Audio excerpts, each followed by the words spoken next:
Podmortem would like to thank Original Cinematic for sponsoring this week's episode.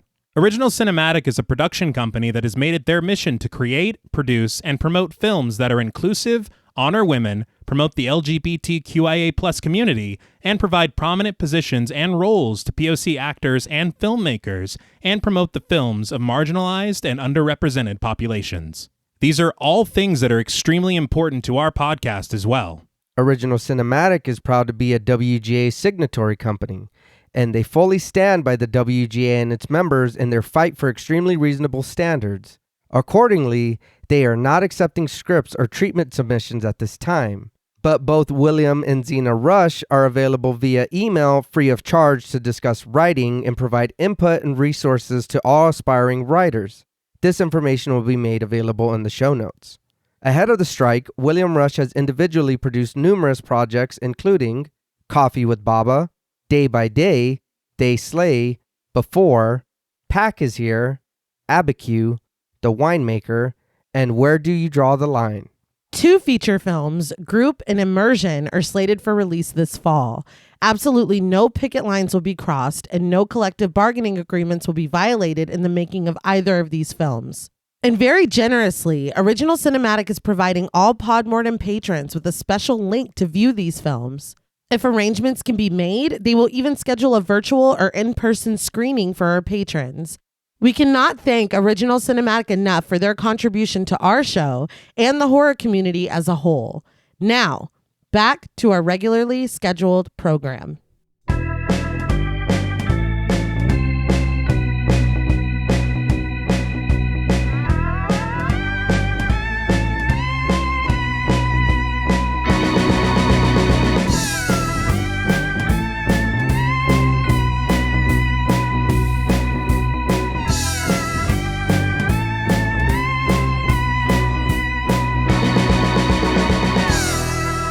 Salutations! Welcome to Podmortem. I'm Reneé Hunter Vasquez, joined as always by my co-hosts, my husband and my brother. Hi, I'm John Paul Vasquez. Hi, I'm Travis Hunter.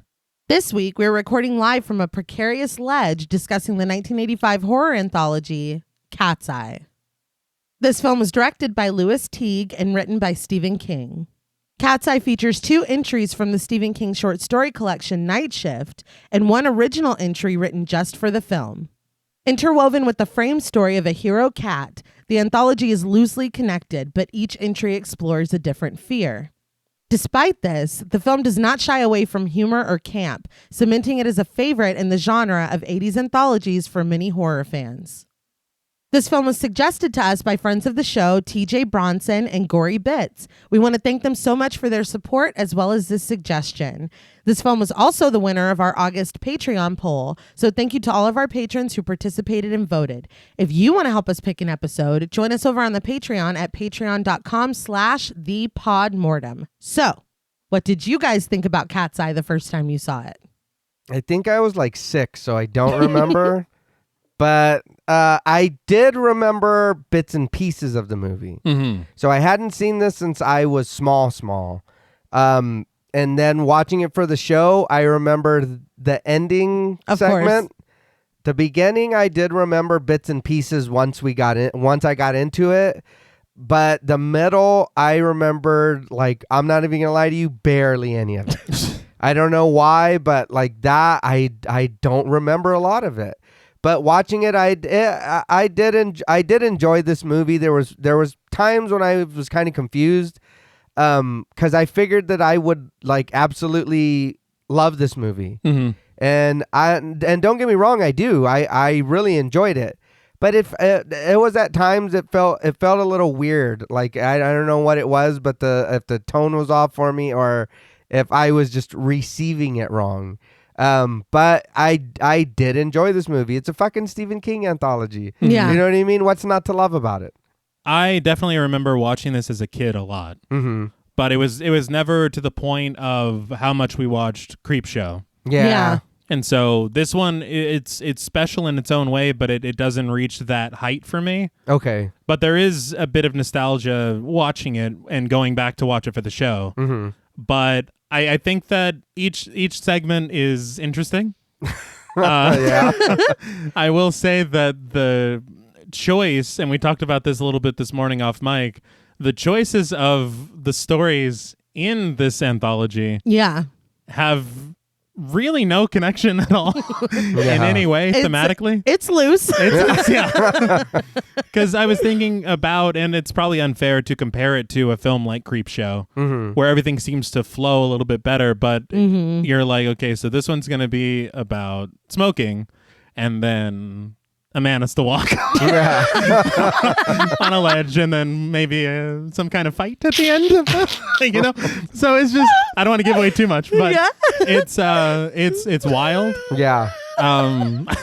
I think my major complaint is probably that, because it really does feel like a lot of just, well, why don't we just do that one? Let's just throw that one in here. Yeah. And my other major complaint is that cat deserved more prominent billing. Yeah. This is true. I tried and I could not find. We'll get into it later more about the cat or cats. Yeah. But I couldn't find any names for the cats used in the movie. Which is surprising. Yeah. Because I know that there were a lot of films in this era where dogs would get credited. Yeah. Like Mushroom. Yeah. Yeah. Our favorite. But I do enjoy it. It's even with its flaws. Right. Yeah. Like you said, we watched this a lot as kids, and I'll agree, it is not Creepshow, but it is still comforting. It's still a fun movie. We were talking earlier about the fact that it almost feels like a gateway horror film in a lot of ways. I didn't realize as a kid, why would I even think about this? But it is rated PG-13. But there are a couple outlying situations in this where we were like, really? in a PG-13 rated film? Okay.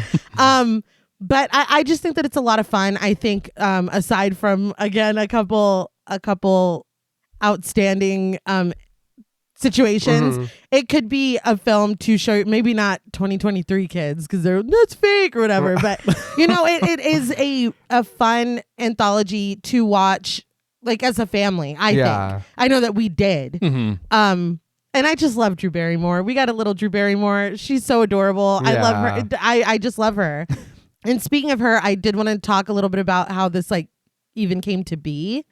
When they were doing Firestarter, Dino De Laurentiis was so impressed with Drew Barrymore that he had told Stephen King, the next thing you write needs to be something for her. Oh, shit. And he was like, okay. He hadn't written it yet, but he had an idea for a story with a little boy who I won't give anything away because it's basically the final chapter of this. But he was like, I'll make it a little girl. And he went home and wrote, and he came back with 15 pages the next day. And so he was like, okay, then it became like an anthology situation. And they decided to pick stories from Night Shift. Again, there is no cohesive theme in these stories. And sometimes They Come Back was going to be included as well. Okay. But it was going to be 4 stories, but they cut it and they were like, no, that can be its own film, which later it was. But the rights to The Ledge and Quitters, Inc. were in the possession of Milton Subotsky from Amicus. Wow. Who did Vault of Horror. Yeah. And Dino De Laurentiis obtained the rights from him because he said that Amicus making these Stephen King stories would be worse than them never getting made at all. Dino? Jeez. Yeah. Dino, I'm pissed. Yeah. I was like, oh no. Damn. Dude, I love me some Amicus. Yeah. That's crazy. But yeah, he it was not kind from what I read. But it is funny to me. I guess the stipulation was that he was listed as a co-producer. So he is a co-producer on Cat's Eye. But if you look at his credits, obviously it's this, Maximum Overdrive, The Lawnmower Man, Sometimes They Come Back, like even film, because he had all the rights to those and I guess gave them away. It was like, but let me wet my beak a little bit. Yeah, but he picked the worst one. And that was another thing. Stephen King was a little hesitant. Because on paper, this is pretty ridiculous. Yeah. He was a little hesitant, but I don't know if Dino De Laurentiis kind of dangled this in front of him, but it is what it kind of sounded like was maybe, you do this and maybe one day you get to direct your own. And he did. Maximum Overdrive. Right. And from everything, it seems like that it's kind of a straight line between Cat's Eye and that. It was like, you do this and you get to do that. It was literally the next year. Really? Yeah. Ooh. So, he said that he didn't want to be a director. He just wanted to do one of his adaptations. And he did that. Yeah. He's like, well, now that I've done it. Have you seen Maximum Overdrive? He did what he set out to do. And I love that for him. So moving on. Yeah. They got Lewis Teague, who also did Cujo. Yeah. And he did Alligator as well. Okay. And so I read an interview with him that he had said at the time he was not interested in doing dark films because Cujo is quite dark. Yeah. And he felt like he was being kind of put into, pigeonholed, in animal films, right. I'm proud of myself. It's a dog and a bird. They're not even. It's animal films. All right.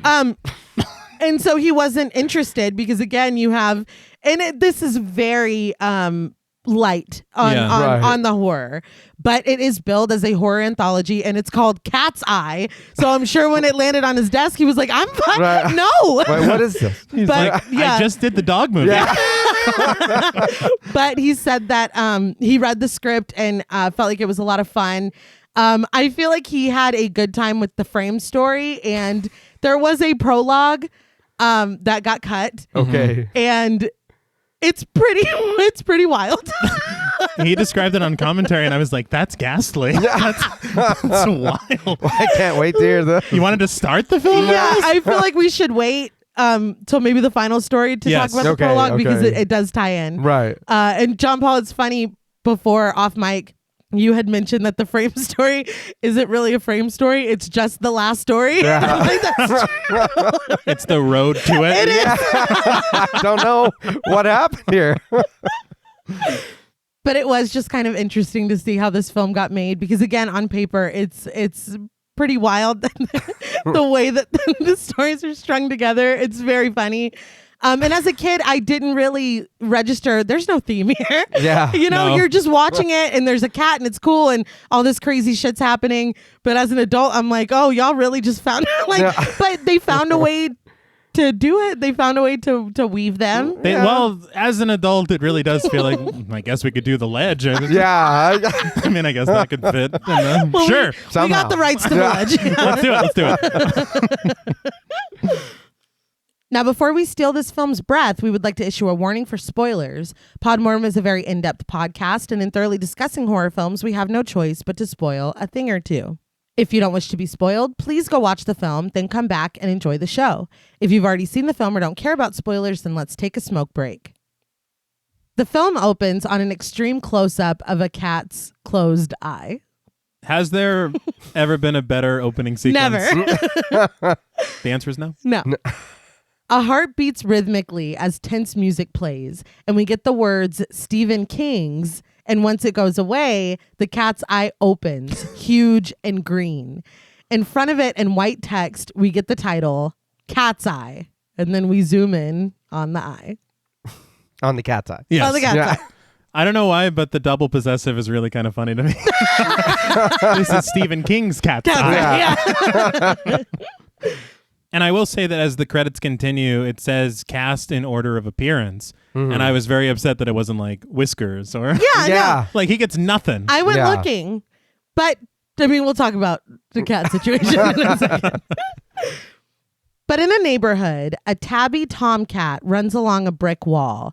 He hops down to the sidewalk and runs along a fence chasing a butterfly. Suddenly, as he nears the open doors of the fence, we hear the growling of an angry dog. The dog is a dirty and mean and possibly rabid Saint Bernard who looks pretty familiar. Yes, indeed. Don't. You're looking at me. Cujo. It is, yeah. They said on commentary that this is one of the dogs that played Cujo. That's incredible. Yeah. And Lewis Teague did. Yeah. He's like, I know this dog. I can get him pretty cheap. Yeah. But as soon as the dog sees our cat, he races after him. The cat runs, narrowly avoiding being hit by a red car that looks a lot like Christine. And I say it looks like Christine, but when the car pulls away, we see the bumper stickers. Rock and roll will never die, which is fine. Uh-huh. What else, Nay? What does the other one say? Watch out for me. Mm-hmm. I am pure evil. Right. I am Christine. I was like, fuck off. Like, I was so upset. It's like if the dog had a name tag that said Cujo on it. It's like, just let us enjoy these references, man. I kind of see right now, I like this. Really? This silly It's shit. ridiculous. Because for me, this is the opening kind of, I feel like, creep show. You know what I mean? Like, it's like, oh, look at all of my tells. This is, this is what you're coming into. All these stories. Okay, cool. For sure, but we would have recognized No. Yeah, we didn't need the sticker. No, and I think I'm with you because I love it, but then that to me is like, well, I'm not actually Christine. No, yeah. And so I'm like, oh, I guess it isn't. It's not anything to do with anything. Christine doesn't need to tell you she's Christine. No, by the way. Oh, God, it killed me. I was like, come on. Yeah, dude. You had me. The music is hectic as the dog continues to chase the cat, but he is fooled when the cat jumps into a trash can and hides.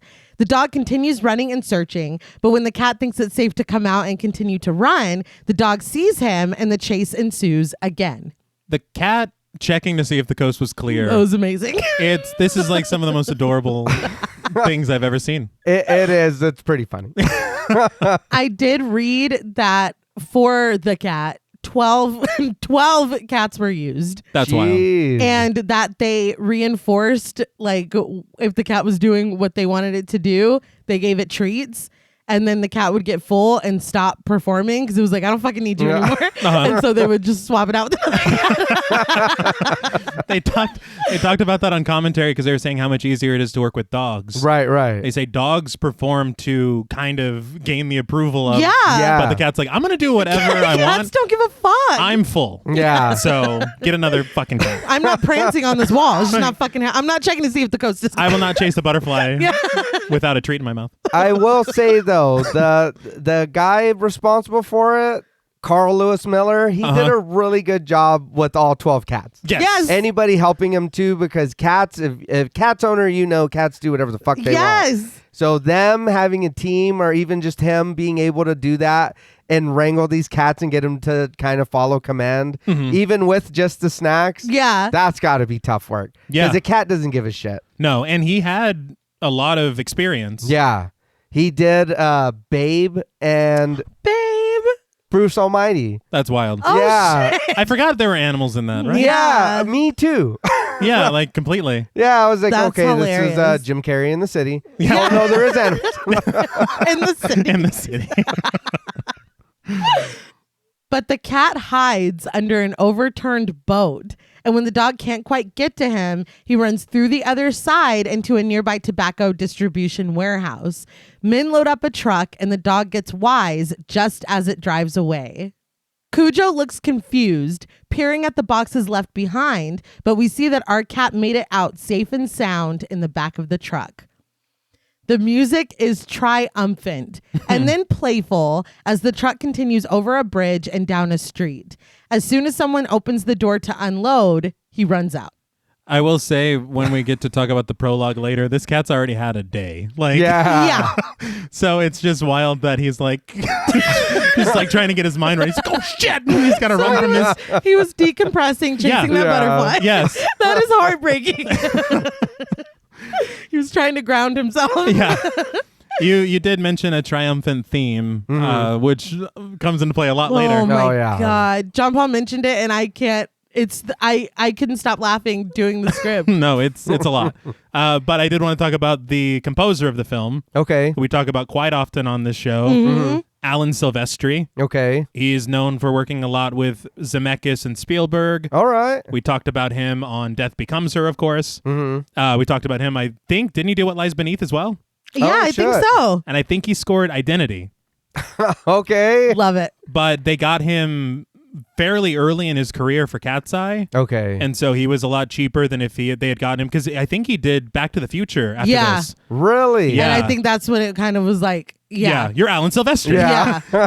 But the fact that it was mostly an electronic score as well, you don't have to worry about an orchestra. Yeah. It was a lot cheaper too. And there were a lot of cost-cutting things that Dino De Laurentiis was like, yes, please. And that was one of them. He's an early version Jason Blum, huh? Pretty much. It's like 1 million, you said? Yeah. What'd you just say? Out of the bushes. But we are now in the story of Quitters Inc. or Quitters Incorporated. And text on screen identifies the setting as New York City. The cat sits on the sidewalk under the window of a store watching people walk by. Out of nowhere, he hears the voice of a little girl asking for help. The cat looks up at the store window to find the mannequin of a child. Her head is replaced with that of our girl, played by a very young Drew Barrymore. Now, this cat's powers are never explained. Never explained. I also wondered, though, does Drew Barrymore have the shine? Mm-hmm. Oh, yeah. You know, just We all got a little shine. we have shine in us. Yeah. That's right. The Talk Mortem Talk reference. Mortem. Join us on Patreon. Take a shot, though. Yes. If this is purely the cat sensing this, Yeah. and not some kind of, I don't know. This is where I kind of went a little head sideways. I was like, what's happening? What? Well, because even the cat has disbelief. He's like, what the Yeah. what? He's like, holy shit. Dude, it's been I need to get some water. Yeah. Really Give me long a saucer of milk, please. I should not be hallucinating a child. I know they want us to imagine ourselves on these mannequins, but this is a little girl. That's not me. It is funny to me, though, that as a kid, I was just like, you got to go help her, dude. Yeah. Yeah. I didn't even question. Well, because it's just another kid. Yeah. Save her. But she pleads with the cat for help, telling him to find it because it is after her. The cat is in awe of what he's saying. I'm starting to think maybe that is what they're trying to imply with the title Cat's Eye. Mm-hmm. That this cat has some kind of special power. Oh, I thought it was that the cat sees all the shit that happens in He's the like, I'm a part of all of this. He is. He's almost like Forrest Gump. And Yeah, no, literally. He met JFK. Yeah, he had to That pee. scene got cut. Yeah, he did have to pee, and he likes to run. And we learned that. Yes. We do learn that. But the cat even stands on his legs and puts his front paws on the windowsill. She continues to ask him to find it when a man pulls up and stops his car. This is Junk, played by Tony Manafo. So on commentary, Lewis Teague said that this actor was also, at the time, Sylvester Stallone's bodyguard. What? That's crazy. Yeah. I don't know why you don't think of Stallone needing a bodyguard. No. It just seems surprising because, I don't know, it just doesn't seem right at all. No, and well, I guess he's like the mini boss before Stallone. Or Like, you got to get through me. But Junk gets out of the car with a pet carrier and comes right toward our cat. But the cat's focus is still on the girl in the window, and he's defenseless when Junk comes and scoops him up. Junk is grateful, telling the cat that he saved him a trip to the pound, then pauses to look at the child mannequin. He asks what the cat is so excited about before putting him in the carrier, cackling like a villain. what if the cat's the boss? And he's like, no, boss, come on. I got to take you back. You can't wander around like that. Well, in this version of the film, we don't really have an origin story for this cat. No. At all. He owns Quitters Inc. Yeah. That's why he's got the abilities. Yes. That The make- eye. Yeah, it makes sense. It checks out. But instead of going back to his car, he walks across the street and goes into a building. Another car pulls up. The driver, Jim McCann, played by Court Miller, tells the passenger, Dick Morrison, played by James Woods, that this is the place. If it isn't scumbag piece of shit, James James Woods. Woods. Yeah, isn't he the cartoon from Family Guy? I believe Yes. so. Isn't that guy? They It brought was him to big- life. Yeah. Yeah. And Simpsons did it first. Yes. Oh, yeah, when he Yeah. worked at the Quickie Mart. Yeah. That's right. Yeah, sure did. But Dick is immediately reluctant, saying that he doesn't know about this until Jim reminds him that he said he wanted to quit smoking. Dick literally has a cigarette between his fingers as he protests, but Jim isn't trying to hear it. He rips the cigarette from his hand and tosses it out the window, telling him to go now before he loses his guts. Dick asks if Jim will at least come inside with him, but Jim tells him that it doesn't work that way. It's against the rules. Dick chuckles, asking if this is a quit smoking clinic or the CIA, but Jim gives him nothing. I do want to talk later about Jim. Mm-hmm. We have a lot of... I have thoughts. I think, and that also bothers me as far as like friendship is concerned. Right. Because he's clearly nervous, asking that kind of a question. Is this a quit smoking thing or the CIA? And he's just like, get out of my car. It's like, can you give me any level of support at all? No. Like, I'm late for work. Get the fuck out. Get the fuck out. You're lucky I drove you. Yeah. Dick finally gets out of the car and Jim promises him that this is going to turn his life around. He personally guarantees it. Before closing the door, Dick quips that that's what Jim Jones said before he spiked the punch. He gives a cheeky wave before heading into the building. Jim looks after him, looking a bit nervous, and shakes his head before starting his car. Now, I had a theory watching it because I watched this a few years ago, but it's almost like I've seen it so many times. It's not a like, oh, what's like, let's pay attention to the beats of the story or whatever. So watching it this time critically, I was like, oh, I don't remember that, but that's got to come into play. And it doesn't. Yeah. But we'll talk about it later. All right. We see the cat inside the building, standing on a metal grate floor. Dick walks inside glass doors marked Quitters Inc., the final solution. He passes a man sitting in the waiting area, sobbing with his head in his hands. This is Mr. Milquetoast, played by Russell Horton. Dick gets paperwork from the receptionist to fill out and takes a seat himself. All he has done so far is write his name, and he absently takes a pack of cigarettes from his suit jacket, taps the cigarette, and sets it in his mouth. He looks around for an ashtray before his eyes settle on 2 framed anti-smoking posters on the wall, and he turns around to find 3 more behind him. It's like, do you know where you are, dude? Literally. Mr. Milquetoast has stopped his crying and looks up at Dick, but when he settles back around in his seat and the man sees the cigarette dangling from his lips, he buries his head in his hands again and the sobbing continues. Dick looks over at the receptionist, who is busy with her work, and confused, takes the cigarette out of his mouth. He watches as Mr. Milquetoast tries desperately to compose himself and begins to focus back on the paperwork. I do want to say excellent logo and branding here at Quitters Inc. Yeah. That cue with that no smoking, that's It's genius. really good. It's really good. Really good. Somebody should really get on that. Suddenly, the door opens to reveal Mrs. Milquetoast, played by Patricia Benson. Her clothes and hair are ragged, and she looks pained as she limps into the waiting area. Junk smiles behind her before disappearing back behind the door. Mr. Milquetoast rushes to his wife, but is met with a barrage of hits from her purse. She sobs, fighting him, before finally succumbing to his hug and reassurance that everything will be fine. So I know I just said that somebody needs to get on this. I don't mean like this. No, yeah. A different business model. Yeah, this is horrible what we learn. Yeah. In the form of an explanation, Mr. Milquetoast looks over at Dick as he leads his wife to the door, offering that he's been smoking for a long time, ever since he was 16, and it's very hard. Continuing to reassure her, he leads his wife out of the room. Promptly, Dick decides that he's out, which I did appreciate because so the fuck would I. Mm-hmm. I was honestly surprised. Yeah. He goes to the receptionist to return his paperwork. I would have just walked the fuck out, but he tells her that he's changed his mind, but he's intercepted by Dr. Vinnie Donati, played by Alan King, who takes the paper from him. So you would have just stolen the clipboard is what you're saying to me? I would have left it in the chair. Okay, No, smart. I would have taken my paper, left the clipboard, and broke out. Donati shakes his hand and apologizes for keeping Dick waiting. But when Dick tries to explain he was just leaving, Donati's not trying to hear it. He leads him back to his office, promising that he is about to change his life. Dick comments that he hopes it's for the better, and the two just chuckle. That's terrible. It's for the better, right? Right? It's the Anakin meme with Yes. In the dark office, Dick points to a framed portrait of a man set between 2 of the anti-smoking posters from the lobby.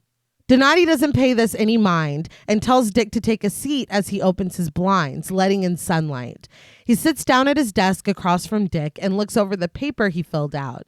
He comments that he sees he has a 10-year-old daughter, and Dick confirms this, saying that his daughter's name is Alicia. When Donati comments that Dick didn't fill out where his daughter goes to school, Dick counters that he doesn't really think that has anything to do with whether this organization can help him quit smoking, and he's right. This is such a huge cause for concern. Yes, Yeah. I wouldn't have even said her name. No. He's like, oh, Alicia? Yeah. You want her social? When this is just met with silence, Dick nervously asks if they're going to get down to it or not. Donati agrees, saying that they've already started. So I wanted to talk just a little bit about the cinematographer of this film. Mm-hmm. I was kind of surprised there for how prolific this cinematographer is. There really isn't a lot in this film that you're like, this is excellent cinematography. Yeah. So I was kind of surprised. You do have this scene here with the lighting of the blinds. Yeah. There's a very interesting way to frame it. The cinematographer was Jack Cardiff, who has been working in film since the 1930s. Holy Damn. shit. He was more prolific in the early parts of his career in British film. Okay. And then he eventually started making American films as well. But he won an Oscar in 1947. Mm-hmm. He won an honorary Oscar in 2000. Whoa. He has a series of photographs that he did with Marilyn Monroe. Oh, wow. She preferred him as her photographer. Okay. Wow. And the foreword of his autobiography was written by Martin Scorsese. Holy Damn. shit. So I'm very shocked Yeah. that it just was very surprising to me. Yeah.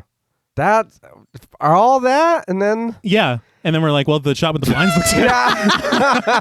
But he was talking, Lewis Teague was saying that he was such an old school photographer okay. that whenever he would set up his shots, he would have it perfect. And if there were any modifications that Teague wanted, it would infuriate him. Oh. Because he's like, I've got everything perfect and you want to move a chair? It's kind of like that. Oh. Yeah. And so he said it was amazing to work with him, but difficult to work with him. I Yeah. bet. Maybe Dino De Laurentiis was like, I'm giving you $100. Give me $100 worth. And then just, you can go home. Then you have a good day. Donati hits a button on his desk that loudly locks the door to his office. That would be terrifying. Yeah. Yeah. Anytime I think of something like this, I just think there's a scene in a Bronx Tale where these guys go in a bar and they're bothering them, and the guy asks them to leave. They don't want to leave. Mm-hmm. So he goes and locks the door, and he says, now you can't leave. Oh. It's like, dude, why did you lock that door? I didn't tell you to lock that door. That No. movie is so good. It's like we should have left. Yeah, oh no, yeah. Then Yeah. you fucked up. When you Yeah. have the chance. But Donati asks Dick if he has cigarettes on him, and Dick laughs, asking if a bear shits in the woods. Donati asks for them, and Dick presents the pack. Donati slices it open and lets the cigarettes fall onto his desk. Out of nowhere, his calm demeanor breaks and he begins to scream, smashing the cigarettes with his fists and ripping them into shreds. Like, this guy really hates cigarettes. Huh? Yeah, you didn't have to Hulk smash my cigarettes, dude. I gotta be honest with you. He's lucky that he's already locked the door, because I'd be like, goodbye. Yeah. That's too much. And Right, you that's have a enough, good day. Yeah, you've lost me. You can't help me, sir. If this You is need your, help. these are your methods to punch my cigarettes. Yeah, no shit. Fuck this. I'm out of here. Right, see what I do to your cigarettes? Yeah. It's like, hey, whoa. But Donati clears the remnants from his desk and sits down, fingers folded and calm again. He warns Dick that their methods here at Quitters Incorporated are radical. Dick comments that they suck, citing a newsstand downstairs that sells every brand. But Donati says that availability is only part of the problem. He says that the fallback rate for cigarette smokers is higher than that of even heroin addicts. Dick rises to his feet, imploring Donati to stop with the Reader's Digest lecture because he's changed his mind. He goes over to the door, but of course it's locked. Did you? Yeah. We saw that happen. Well, there was a really, really small reaction to that happening earlier. Yeah. I feel like that would have been where the meeting ended. Maybe No, he was no, like, yeah. sure, there's no fucking way. Yeah, he that's didn't just what lock that the was. door. Yeah. He must have just ordered a sandwich or something.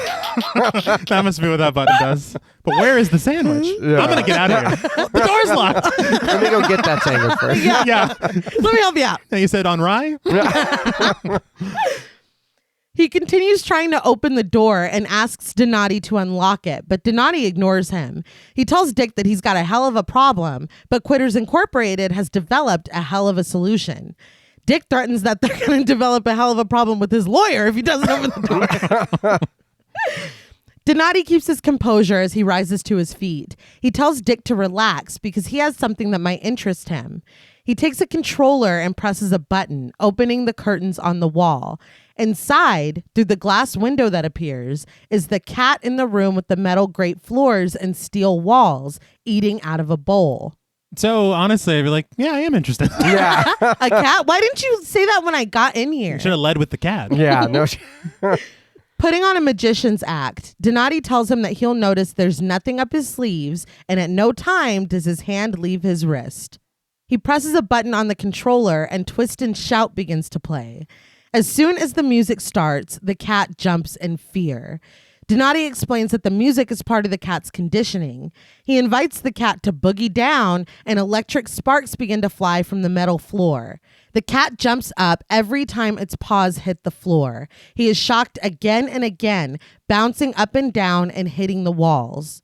So on commentary, they talked about how they did this. Mm-hmm. The cat, it was just little puffs of air that were frightening the cat, Yeah. which is also not very cool to do. No. It's not, but I mean, it's better than Yeah. what we're seeing. But it was just funny the way that you're telling it on the commentary that you're like, now don't worry, we didn't shock this cat. Yeah. We just scared the shit out of it. Over And you're like, and oh over. my God, this poor cat, these poor 12 cats. And I do want to say this Twist and Shout, look, this is the beginning of a lot of licensed but not actual music. Yeah. Yeah. Because the subtitles will try to tell you that it's the Isley Brothers. No, the fuck it is Yeah, not. that's why it's I did not. not include an artist. Yeah. because I know it's the not. Isley Brothers. Yeah. That's not what that I promise you. Yeah. But it's more egregious. Oh. in a little Yeah. bit. Yeah. It's like, is this a friend of yours? You just got a guy. Hey, can you? But Donati watches this with delight. Dick is disgusted. He lunges at Donati, trying to take control of the remote, insisting that he's going to kill the cat. Well, if you're Dick, you're kind of like, first of all, what does this have to do with my smoking? Yeah. Yeah. And second of all, you said I would enjoy this? Yeah. No shit. Yeah. Who do you think I am? Where's that sandwich? That is true. What does any of this have to do with what the fuck you're talking about? And the door's still locked, dude, because like I gotta go. Yeah. And this would only just concern me more. Like, I mean, I don't know. There's a window here. You can No, yeah. dive out of it. What story are they on? Oh, I don't know. I bet there's a ledge on the side of the building. Mm. There. Foreshadowing. Yeah, Yeah. we'll get there. Mm-hmm. Donati puts Dick's arm in a hold, though, and turns off the music and the electricity. He assures him that although the cat may be a little crispy around the paws, he's not going to be killed. That description is hurtful. I don't like Yeah. it. Yeah, I hate it. He leads him back to the chair at his desk, and Dick sits down. Dick tells him that he can barbecue all the cats he wants, but if he's not out of here in 15 seconds, he's calling the cops faster than Donati can say Marlboro Man. Wait, so he's fine with this? Yeah. He was physically fighting him a second ago, and I was like, yeah, kill the cat. I don't give a fuck. Me, though. Me. Donati tells him that he needs to focus on the big picture. Indicating the framed photo on the wall, he tells Dick that Quitters Incorporated was endowed by a very important man, and when he died of lung cancer, they realized that there were certain techniques that he had developed that can be used to stop people from smoking. I just want to say that these techniques, using the word developed is Yeah. wild. Yeah. That's not. This isn't some kind of breakthrough treatment Yeah. or any kind Not of at all cognitive therapy. therapy. No. It's literally, it's threats. Yeah. It's the worst shit. Yeah. Yeah. It's a violence. He admits that it's a nice tax gimmick, but they're really just trying to help. He tells Dick that for the first month of the program, he will be under constant supervision. He may see some of them all of the time, or he may see all of them some of the time, but he promises that Dick will never see all of them all of the time. Now that I like. Yeah. That's a great line. Yes. He tells him that if he smokes, they will see him. Dick assumes that if this happens, they'll bring him back here and stick him in the cat room. But Donati informs him that he's wrong. They'll bring his wife down here and stick her in the cat room while he watches. There's kind of not much of a reaction from Dick. Yeah, he's almost like, so I have one more cigarette then, right? Yeah, he's like, she'll be crispy around the paw.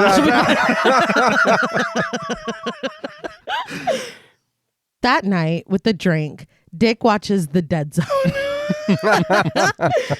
When murder is proposed on the screen, Dick remarks that it's a good idea. Behind him, his wife Cindy, played by Mary Darcy, asks what he said. Annoyed, he tells her nothing. I did hear on commentary, Teague said that they tried to fit as much Stephen King as they could. You Of can course, tell. yeah. And I was glad to hear that it was Teague and not Stephen King. Yeah. Like, and he's watching The Dead Zone, right? Yeah. In his Trust script. me. Yeah. I'm a little glad too. Yeah. Sitting in his chair, he flashes back to the rest of his conversation with Donati in the office. He remarks that he can't believe this is happening, but Donati, holding and stroking the cat that he just tortured, assures him that it is happening. He says that after Dick's first offense, the wife will be put in the cat room. It won't be too much, but it will hurt. Second offense, they'll put his daughter Alicia in the cat room. And the third offense, he will send someone out to sexually assault his wife. They keep a sick individual around to do just this. This is one of the things that I was like, Holy shit. yeah, this is an outlier in this kind of like almost family friendly, horror anthology. I did not remember that. And why aren't they, beating up James Woods? Like, Yeah. Well, as the third thing, just like he's at a gas station, just gets his ass kicked or something. Yeah. After the third time, it's I saw the devil. Yeah. It's on site. It's a bit extreme. Yeah. It's insane. But he puts the cat back in the carrier and assures Dick that only 2% of the clients ever slip up for a fourth time. Dick asks, what if they do, though? Opening his suit jacket to reveal a gun, Donati tells him that that's when they give up. And again, Donati keep that thing on him. Yeah. And so this is what I'm saying. These are the, groundbreaking methods that we've learned. Yeah. If We'll you kill don't stop smoking, I'm going to murder you. Yeah, it's his let him smoke, man. I you guess came to they're me. Like, yeah, No, you're asking for help. I'm going to help you. But I didn't ask you to do all that shit. Well, no. Well, did you read the terms and... No, it's a fine print, huh? Yeah. We'll murder you if you smoke 4 cigarettes. 4 cigarettes. Yeah. In his imagination, Dick falls back in his chair, and when he does this in real life in his living room, he spills his drink on himself. Cindy comes over to ask what's wrong, and he tells her angrily that he spilled his drink. She comes over to dab the mess off of his shirt, joking that he needs to stop using his left tit for a coaster. But Dick is not in a joking mood. He pulls away from her and turns off the TV, saying that he doesn't know what the hell's going on in the movie anyway, and he storms out of the room, asking in vain who writes this crap. That's great. Yeah. It is great. I love, Stephen King. He's the king of horror. Mm-hmm. He's got his misses. He's got his issues, and Mostly the endings. it's a lot of time the endings. But it's cool that even back then he was able to poke fun at that. Yeah. Because this is still in the fucking 80s. Uh-huh. That's pretty cool. And he does it again in was it chapter 2 Yeah. of It? When he's talking And the to... ending fucking sucks. He's like, So- as per usual.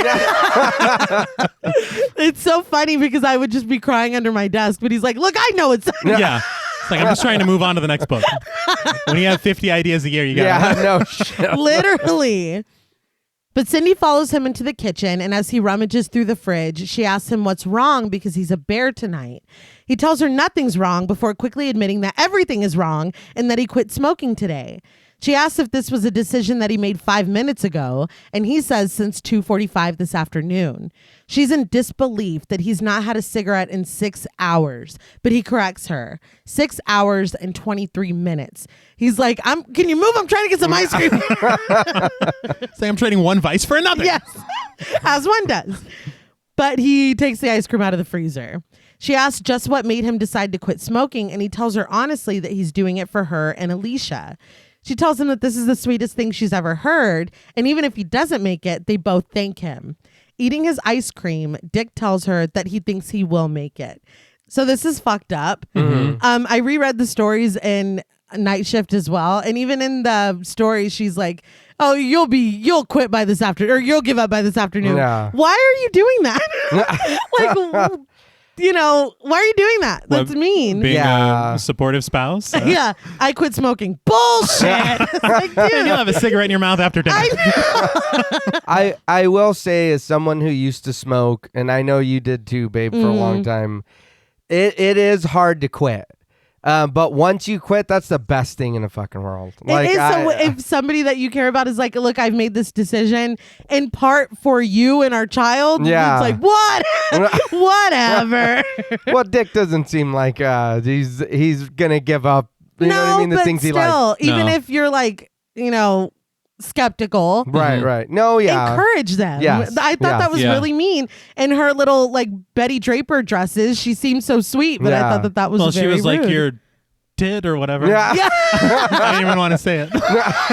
That's coarse. It's coarse. And I do want to say as well that I did pretend to smoke a candy cigarette once.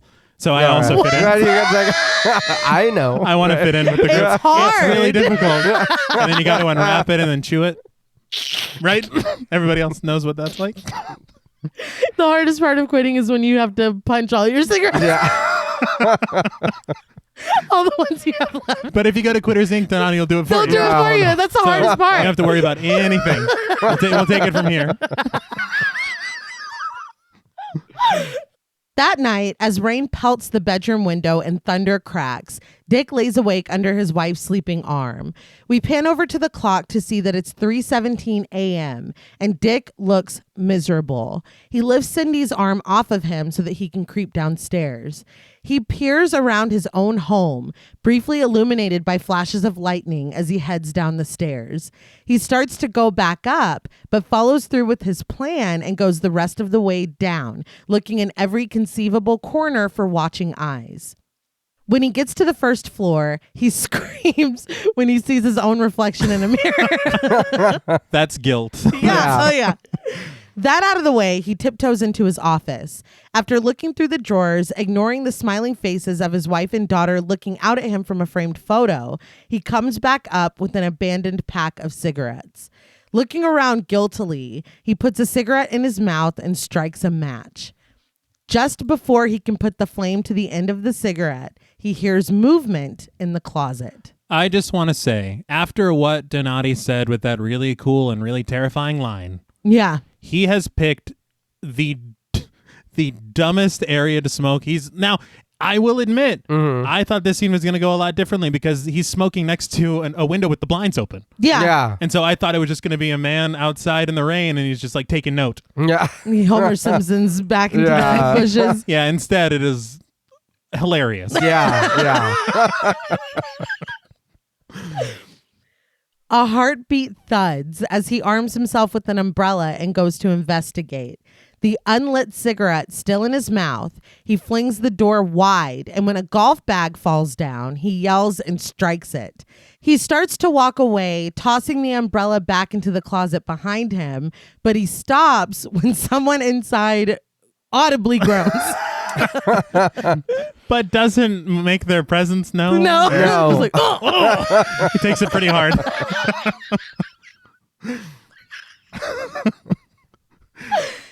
He turns back, and this is when he sees the wet pair of rain boots among the jackets. He softly asks if someone is in there and holds up his cigarette. He says that he didn't smoke it and asks that if someone is there, they please tell Donati that he didn't smoke it. He snaps the cigarette in half and drops it, as if he had no intention of smoking it in the first place. He lies that he was only coming down here to get his golf clubs. As proof, he slings the bag over his shoulder and leaves the office. We get one more shot of the rain boots, water still dripping down on them. But the way that the water runs, it looks like he hit him so hard with the umbrella that he peed himself. Like, it's such an odd way that they shoot this. That's- Friday the 13th part 2. That's just just rude too, man. Don't come in the house with your wet ass boots. It really Now is. all my stuff's wet. It's There is a mat outside for a reason. Yeah, it's and just if inconsiderate. like you said, they're peeing. Oh, that's even worse. Yeah, now I got to worry about this. Yeah. And then when he leaves the next day, it's like, this is unbelievable. Yeah, that wasn't part. That wasn't part. You didn't say you were going to piss on my carpet. I didn't and stuff. sign a waiver for this. You said you're going to shock my wife and other horrible stuff. Not Yes. pee. Yes, that's the only You thing. didn't say anything about pee. But the next morning, Cindy wakes up next to Dick's golf bag. Dick heads outside to get the newspaper, but he pauses suspicious when he sees a man jogging. He's got a towel around his neck and headphones on, and everything seems right until Dick can get a full view of his body, and he is inexplicably wearing dress shoes. That you gotta hide better. I mean, it's clear you just very quickly. Yeah.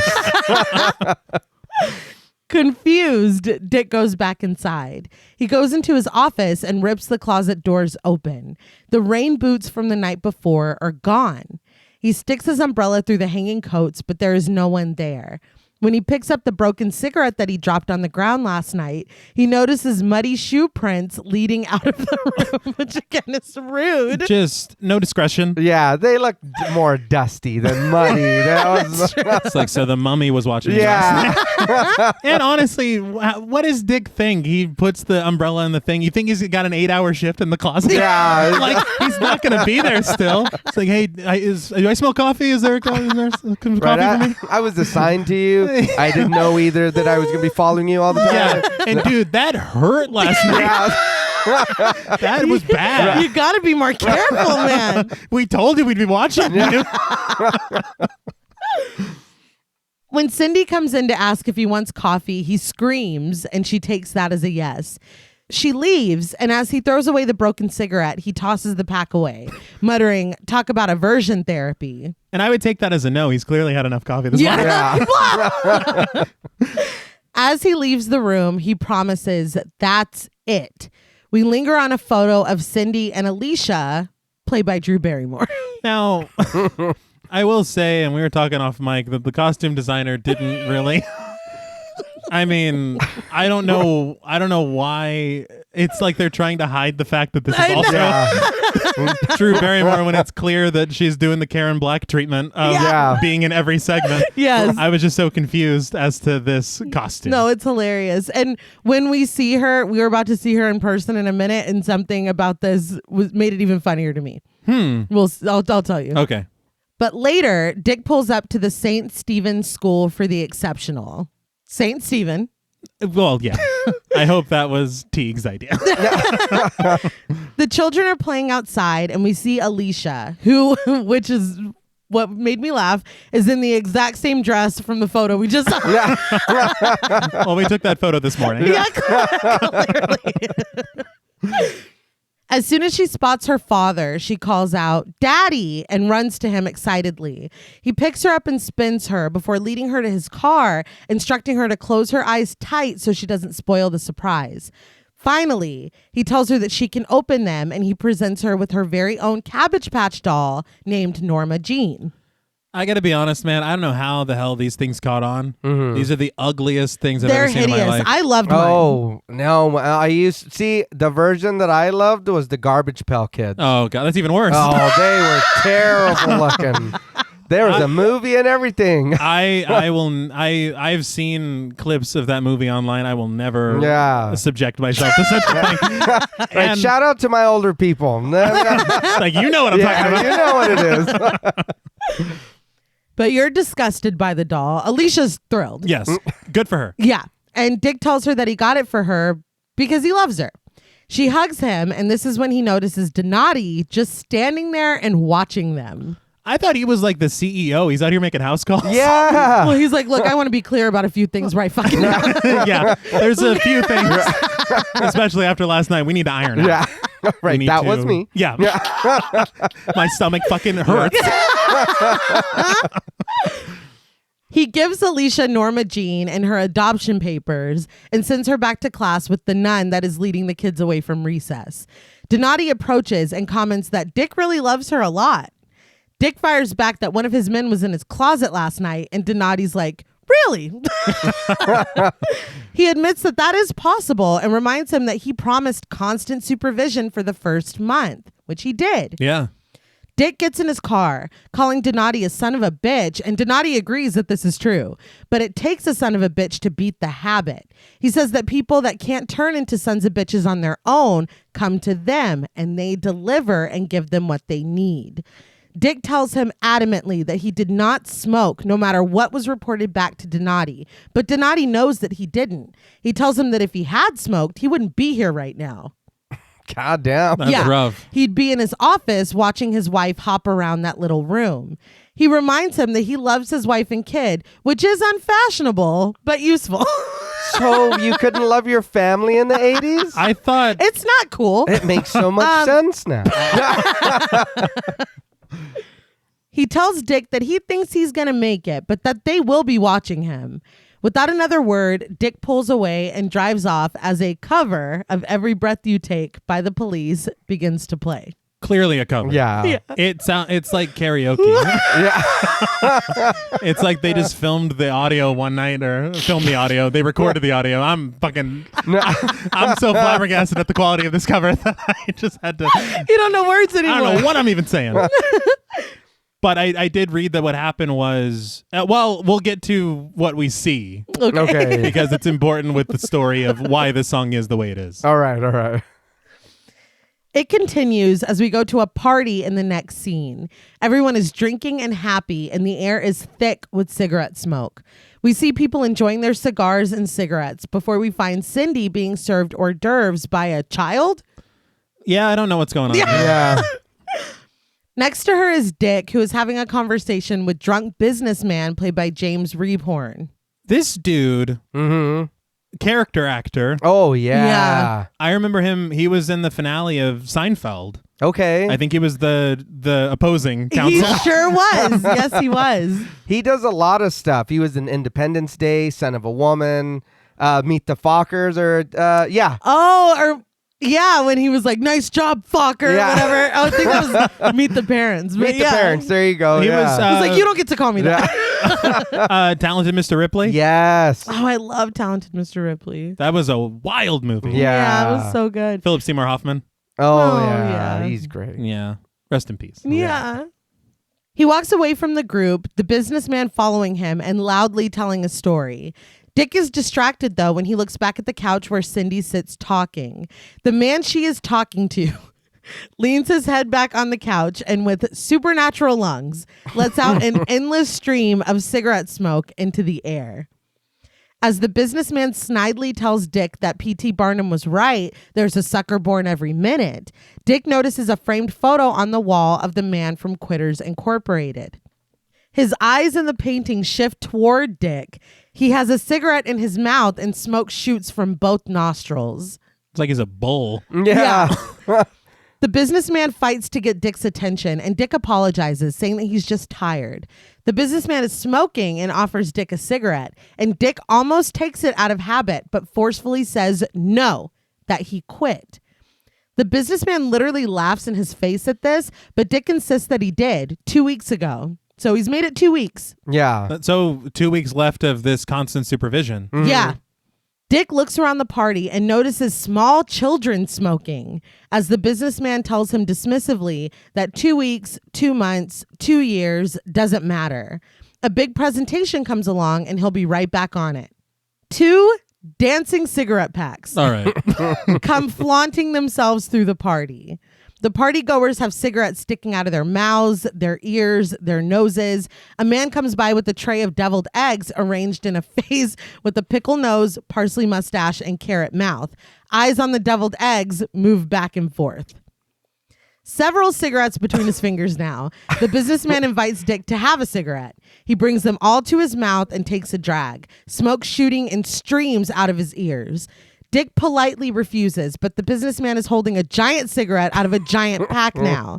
Mouthing the words to the song, Donati comes down the stairs, taunting Dick, and call him Ranch, because he be dressing. He is in a silver sparkling outfit. Dick finally comes back to reality, where the businessman is offering him a normal-sized cigarette, and the party is back to normal. Dick invites him to shove the cigarette up his ass and walks away from him, but the businessman still asks, "What, lit?" and laughs to himself. This was wild as fuck. Yeah, I gotta be honest, as an adult, I hated this. I thought it was... No, I thought it was hilarious. And it's funny because as I was watching this, I was like, T is going to hate this. John Paul is going to love this. Well, so it is surprising to me that you're like, nah. Well, no, I actually have that in my notes too. I was like, man, I feel like I should be loving this because it's super silly. But I was like, I don't know what's going on here. I was like, what's happening? I thought it was hilarious. I just think my thing is like, sure, we'll have these hallucinations, but seeing the businessman laughing the way he is, and then it's like, okay, the kids are smoking, the fucking devil eggs are watching me. It's just too much. I think if we have like even the walking cigarettes that are like, let's all go to the lobby or whatever, like it's just too much. You know what it kind of reminded me of? The chicken guy from Kids in the Hall. The chicken lady. Yeah. The friend with the cigarettes? I don't know why. Oh, I was so confused for a minute. No, yeah. I'm sorry. Where was the chicken lady? The friend with the cigarettes. Okay. We'll get there. Okay. We'll get there. We got it. But I don't know. And I mean, and first of all, it did make me laugh because on commentary he said, Teague was like, and we obviously were playing into the fun of it all. Mm-hmm.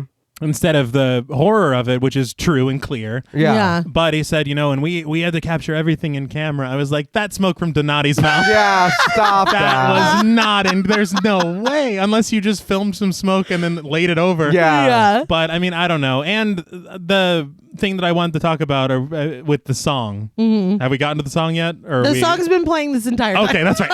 The song has not stopped. Yes. When Donati is singing the song, he's lip syncing it. Yeah.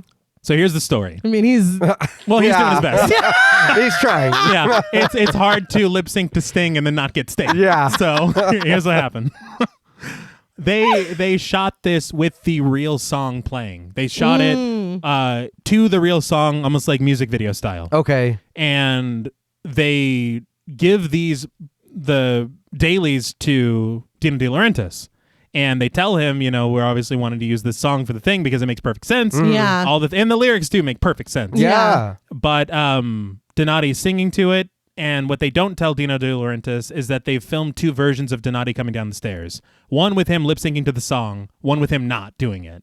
And so they do have one for safety just in case they can't get the song. Right. But they want the song so badly, they're trying to con De Laurentiis into paying for it. And so he was pissed.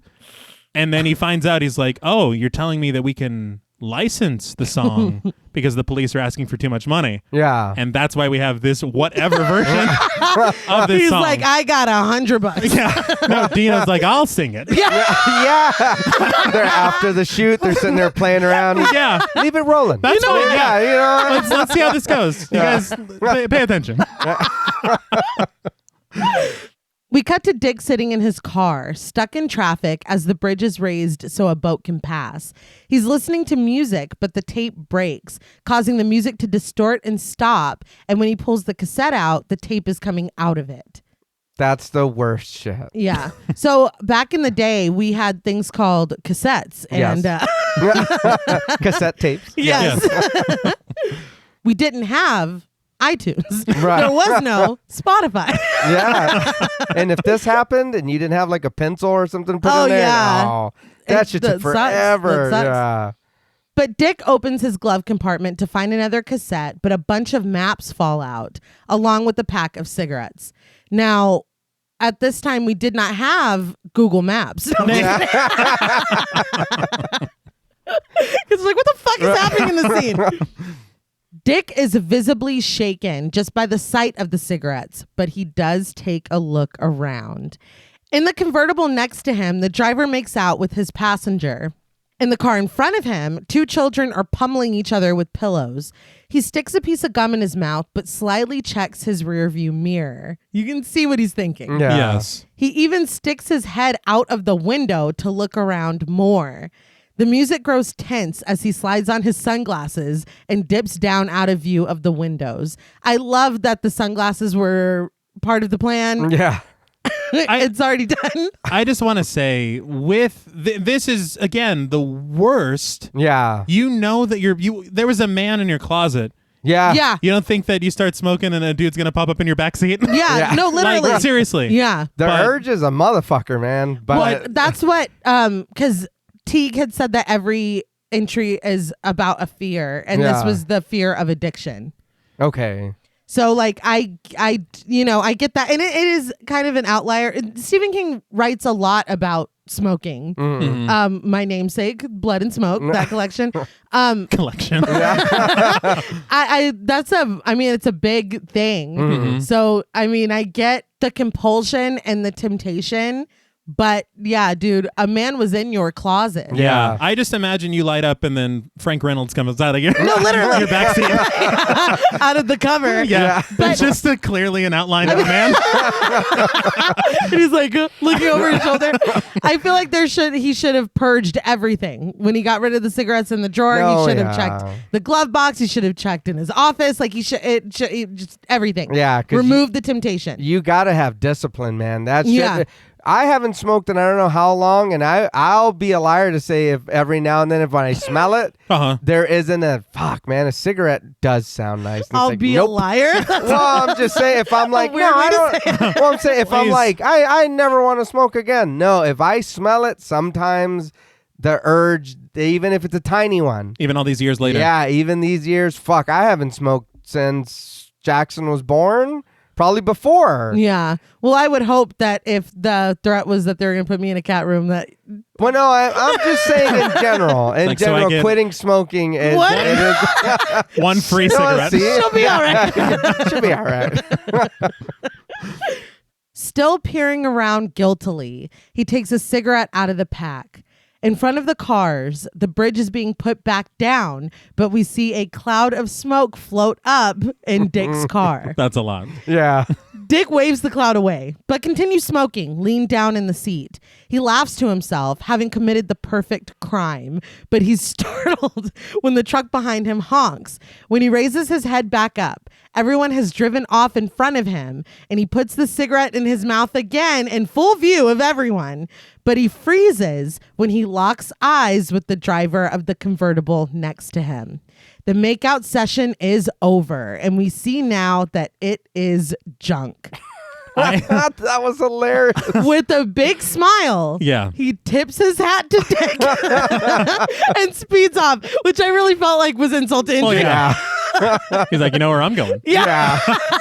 Catch me if you can. I did think that the tone that they set with that party hallucination, I thought he was going to look up and it was going to be one of those little kids and they're like, and they're like taking notes or something. And then or they're Donati's grandkids or something. You know, I thought that was what it was going to be. The damage is already done, but Dick snubs out the cigarette and peels off. He speeds home recklessly, but once he arrives, he sees that the screen door has been cut open and there is something burning and smoking on the stove, abandoned. He calls out for Cindy and drops the skillet in the sink. He continues searching, calling his wife, but once he starts upstairs, the phone rings. On the other end, Donati greets him warmly, sitting next to the cat and the carrier. He tells Dick that they've got business to attend to and asks if 5 o'clock will work for him. Dick tries to tell him that it was just a little slip, a little small slip. He swears that it won't happen again and that it's actually funny because it didn't even taste good to him. And it looked like it tasted good to him. He was vibing. He was. And I will say it's very funny that he's asking if a time works for him. Yeah. So if I say no, will my wife never get shocked? Yeah. Oh, yeah. Right. I'll never get to see her again. Yeah, she'll never get to come home. Yeah, but this won't happen. Donati isn't trying to hear any of this. He tells Dick that he'll see him at 5 and hangs up the phone. Dick is furious, slamming the phone in its cradle before throwing it. This is all you. You got nobody to blame but yourself. Mm-hmm. Later, Junk escorts an angry Dick into Donati's office for his meeting. He holds Dick by the back of his collar, reporting that he tried to get smart with his fists, but unfortunately, he's got very dumb fists. Jeez, what is he doing now?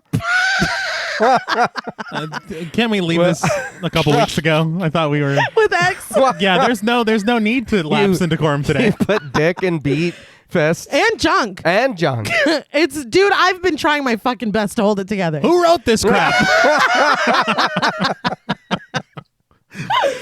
He laughs, but Dick demands to know where his wife is. Donati presses the button on his remote and the curtains open, revealing the room. Dick elbows Junk in the stomach and pushes him to the ground. He rushes to the window and tries to break the glass with a coat rack. I don't know what he thinks he's doing here. Yeah. Because his wife's already in the room. Yeah. He's like, I'm not watching this. Junk pulls his gun on Dick, but Donati calls him an idiot. He throws Dick across the desk, knocking over the carrier. It opens and the cat fucking runs away. I love how he goes from story to story. Yeah. He's like, that's all for me. We'll see you later. Yeah. Junk tries to go after the cat, but Donati is struggling to hold Dick back from grabbing the gun and tells Junk to forget the cat and just get the gun. When someone opens the door to clean in the office, the cat runs out. With Junk holding a gun on Dick, Donati settles him back into the chair. He is understanding and says that he won't hold this against him, but he warns him not to provoke Junk again. Donati says that he'll make this as quick as possible and that she won't be hurt. This time. He presses the button and 96 Tears begins to play. I do want to point out that Teague was saying, he goes, well, we wanted to just get the most ridiculous sounding song. And I was like, I feel really bad for the band that recorded this. Like, I know we got paid and everything. Thanks, dude. I was surprised that it wasn't just Twist and Shout again. Yeah. Honestly. But, okay. I thought, because he said it was conditioning or whatever. Yeah. He said it was conditioning for the cat that we never use again. Yeah, at all. It's just so weird. I don't know. And from what we learned, he just got that cat earlier. Yeah. He got the cat the same day. Yeah. So he's like, we plan to keep this cat. For as long as we can. Yeah. All 9 lives of this cat. Well, it's a good thing he got away. Oh, yeah. Cindy is sobbing in the corner of the room, but now she looks around, confused. Her hair begins to stand on end. Donati tells Dick that it's just like getting a shot at the doctor's office and presses the button on the remote. Sparks begin to fly under Cindy's feet as she hops around, screaming. I just want to say this is nothing like getting a shot at the doctor's office. Not even a little They're bit. not like, no, walk into this room. Yeah. What's this metal grate? I thought I was just getting my influenza No. booster. My influence. Why are you playing the Isley Brothers? Wait a minute, this isn't the Isley Brothers? Could you not afford the Isley Brothers? This is words. Give me the shots. Give me the just shots. give me You shock me, I don't care. Junk is laughing at Cindy, but Donati is taking no pleasure in the lesson. He consults his watch, and when Dick begs him to stop because he's killing her, he assures her again that she will be fine. After another moment, he presses a button and the music and the sparks stop. The curtain closes. Junk laughs until Donati throws him a stern look. He places a compassionate hand on Dick's shoulder and says he's got some explaining to do. Dick agrees. A lot of explaining. Oh, yeah. He watches on a screen later when Cindy is released to him. She immediately runs into his arms. There is no sound, and when Junk asks if he's going to turn it up, Donati says that there's no need. He's been in the business long enough to know that in 30 seconds, Cindy is either going to squeeze Dick hard enough to give him a hernia, or she's going to slap him and leave. Cindy jumps up from the couch at the pivotal moment, and Junk bets $10 that she'll slap him. Donati takes the bet, and when Cindy runs back into Dick's arms and embraces him, he takes the money smugly. He was already holding $10? Yeah. That was the quickest thank you. You should never, don't make the bet unless you got what it takes to back it up. I guess. He's like, I got it right here. We catch up with our cat who has caught the Staten Island ferry out of New York City. Dude, I was like, this cat's like, I'm leaving the country. I don't. Yeah. That was wild. I can't believe that I made it out. Where's he going? We'll find out in a second. Okay. We cut to Dick being weighed by Donati. When he reports that he's only gained 8 pounds in 6 months, he says he doesn't think that's that bad. Donati tells him they need to keep an eye on it because 73% of clients develop a weight problem the second they quit smoking. Junk writes the stats down. Donati leaves, telling Dick to get dressed, even though he is dressed. He says that they'll talk after, but when Dick asks Junk if he thinks 8 pounds in 6 months is bad, Junk says that he thinks it's great. So they're all friends now. Yeah. That reaction, I was like, why are they all buddy-buddy? Yeah. Like, you were just laughing at my wife getting shocked. Yeah, no he was. Shit. Yeah, he pulled a gun on me. Oh, yeah, that too. Let's not forget that. Murder attempted, yes. Donati leads Dick back to the waiting area, and he gives him a bottle of diet pills, warning Dick that they are highly illegal, so use them sparingly. What? Thanks, Doc. That seems very odd. Yeah. Because, I mean, well, in all fairness, they've been breaking the law. I was going to say, what's happening here, though? Yeah. I know, but a minute ago you were worried about my health from smoking. Now you're giving me illegal diet pills. Yeah. Now, these are just use them sparingly. these are loaded with side effects. Yeah. What does sparingly mean? Yeah. He didn't. Like, there's no further instruction. Nothing at all. And honestly, I don't fucking remember agreeing to a diet plan. Yeah. Now I gotta follow this too. Yeah. Forever. He sets Dick's max weight at 165 pounds. And Dick jokes, asking that if he goes over, is Donati going to send a guy to his house with a flamethrower? With a smile, Donati tells him that he'll send someone over to cut off his wife's little finger. The two share a laugh, and Dick leaves. I wouldn't take anything this man says as a joke. Any threats anyway. And he's like, you? Yeah. I'm like, no, dude. Donati, you scamp. This is the man who shocked your wife. Yeah. Why are we forgetting this? I don't know how many months it's been, but Yeah. it's only been 6 months. 6 months. Oh, I'm not forgetting that ever. Yeah. No, we're going to slash his tires before we leave. Something. Yeah. That night, Dick and Cindy have dinner at home with Jim and his wife, Mrs. McCann, played by Susan Hawes. Okay, so this is why I want to talk about Jim a little bit. Because when he drops him off and then Dick goes inside and Jim is like looking nervous in the car, I thought it was going to be some kind of a thing where if you want us to leave you alone, you need to bring us someone else. So that he was, setting him up. You want to quit smoking here. Yeah. And then he kind of maybe felt a little guilty about it. But that's not what's happening. He was literally like, now this worked for me. Yeah. Go. I'm not going to tell you any details. I'm not going to give you any warnings, friend. But go. No, and after experiencing what I experienced, Yeah. we're not not coming over for friends dinner. anymore. Yeah. Hell no. And You're Jim, coming over for a knuckle sandwich. Yeah. that's all I'm serving. That's all I'm feeding you. Jim too, it went a little further with him, as we'll see in a second. Yeah. And he still recommended these people. So, I mean, I don't know if Donati it's like a cult of personality situation, because even Dick is like, oh, okay, bestie, I'll see you later. Yeah. Yeah. It's wild.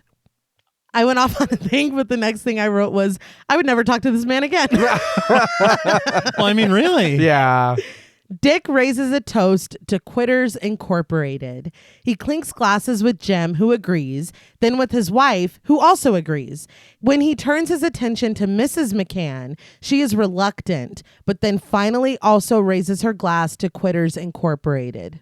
As she turns to clink glasses with him, Dick notices that Mrs. McCann's little finger has been cut off. Fear takes over his face. Now, that's a really good ending. Yeah. It's a great ending. It was funny reading the story because later they send him a bill and like Donati's expertise was like $2,500 and then the therapy was $2,500 and then they sent him a 50-cent add-on for the electricity. Oh, What? wow. So the bill was $5,000.50. Get the And he fuck was out like, of they here. charged me for the electricity. Well, first of all, what expertise? Yeah, no shit. I I can't remember exactly what the billing was, but it was specifically for Donati's like professional whatever. And then it was like for the treatment. Yeah. It was 25 and 25 and then the 50 cent, Yeah. for Like, we got to keep the lights on. the Yeah. zaps. I hope Junk's getting some of that. Well, Does Junk deserve it? Well, I mean, he's working for the dude. I He mean, is. he's He doing is. his job. I mean, It's a just- bad one, but he's just out here making out with people and yeah, That's part of the job. But that's it. So what did you guys think of Quitters Inc., Quitters Incorporated? I agree with you, T. The party scene was a little kind of too silly for me, and it does feel weird me saying that, but it did feel kind of, I don't want to say out of place, but it did feel confusing for me. I did enjoy it, though. That was pretty good. It was a bit extreme to help somebody stop smoking. Like Yeah. very extreme. But I mean, yeah, that wasn't bad. I think it's a neat idea. I have some questions about the execution of this idea. Yeah. But I think that it's a strong segment, and it's the one to start with. Okay. For yeah. sure. I feel like we get a lot of spectacle in the last story, which is how it should be for an anthology. But I think that this might be my favorite one. I think as far as a story is concerned, it is. As far as who's starring in it, it's we got to go with the feline friend. Well, duh. So Yeah. we'll talk. Yeah. But I feel like it kind of it's an odd. It's a good start, but it's an odd start because it's like it sets up such an odd feeling because you don't know what the tone is going to be exactly. Yeah. It was kind of all over the place. Yeah. But we cut to the cat hanging out with unhoused men. One of the men feeds him a hot dog that he's cooked over the fire before shooing him away. The cat does as he's told and makes his way to a boardwalk. Text lets us know that he is now in Atlantic City, New Jersey. You're telling me this cat hopped on a boat, took an hour and 30-minute trip Yes. to Jersey. Indeed. He did. Just chilling. Yeah. Did he buy a ticket? No. He. You know what? Did he like check his carrier at baggage? Did he? No, not at all. It's just now occurring to me that this is 6 months later. No, yeah. After the cat ran out of the office. Oh shit. So has he just been chilling for 6 Yeah. months? You're on a mission, dude. Like you're on the clock. He's training. Yeah. Well, maybe we're like we'll pick up where it's like Pulp Fiction. Time doesn't really. Okay, Yeah. okay. So it was 6 months later for Dick and them, but Yes. the cat, this is him arriving in Jersey. Yeah, this is still August or This whatever. was kinda him like when that he better. ran out of the room. Yes. Okay, yeah. Yeah. This is an hour and a half after he Yeah. We join the cat in progress. Okay, I like that better. But we are now in the story, The Ledge. The cat walks around, but stops when he sees TVs in a window. There's a cat food ad on the TV starring our girl, played by Drew Barrymore. He watches intently as another image of her takes over the screen, speaking directly to him. She pleads with him to listen to her because it's still after her, and he needs to get back and find it. As the cat walks away on his mission, her words, "You're my only chance," echo in his head. This cat's hallucinations, they're troubling. Yeah. And he's right. But He probably should have gotten a referral from Donati to go see yeah, some- because this is really getting Or he's a big Star Wars fan. but clearly Yeah. they're You're my like only hope. change one word Yeah. Me, I'll be one. Yeah. from you. I love it. It's fucking Star Wars. That was amazing. I'm so shocked.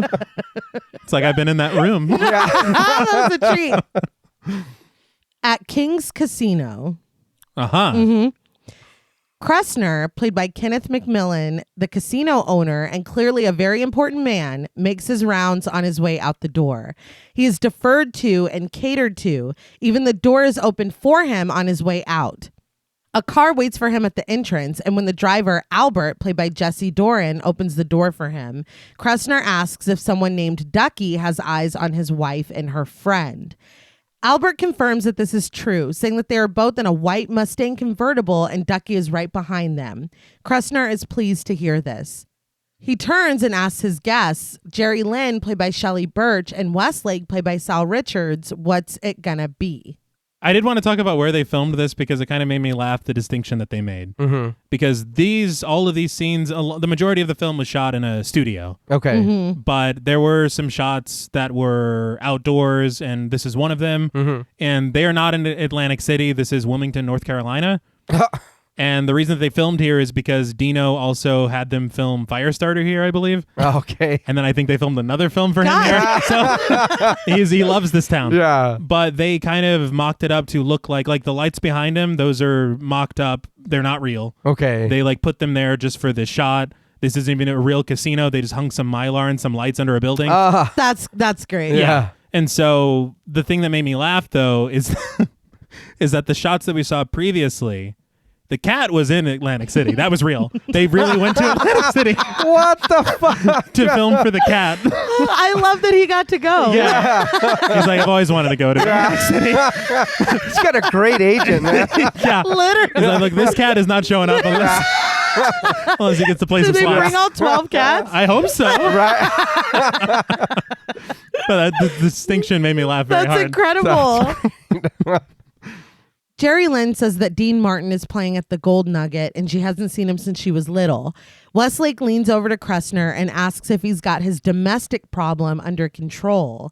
When Kressner says that everything is taken care of, Westlake tells Jerry Lynn that the Gold Nugget will be fine.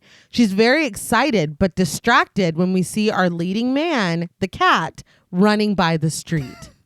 Isn't it kind of wild that his friends, like with what we know is about to happen in this story, his friends are like, so you're going to take care of it, right? Like they have no qualms Not at all. No. about anything he's about to do. Yeah.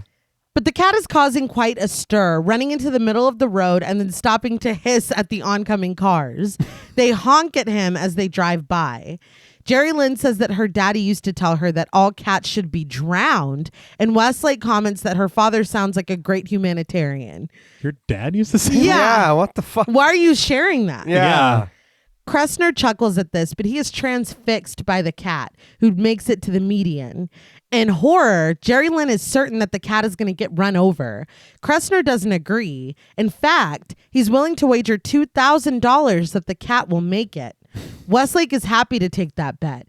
They each put up $2,000 and give it to Kressner's driver. So again, when you make a bet, you have the money in your hand. Apparently. I'm carrying $2,000. Yeah. It's been established.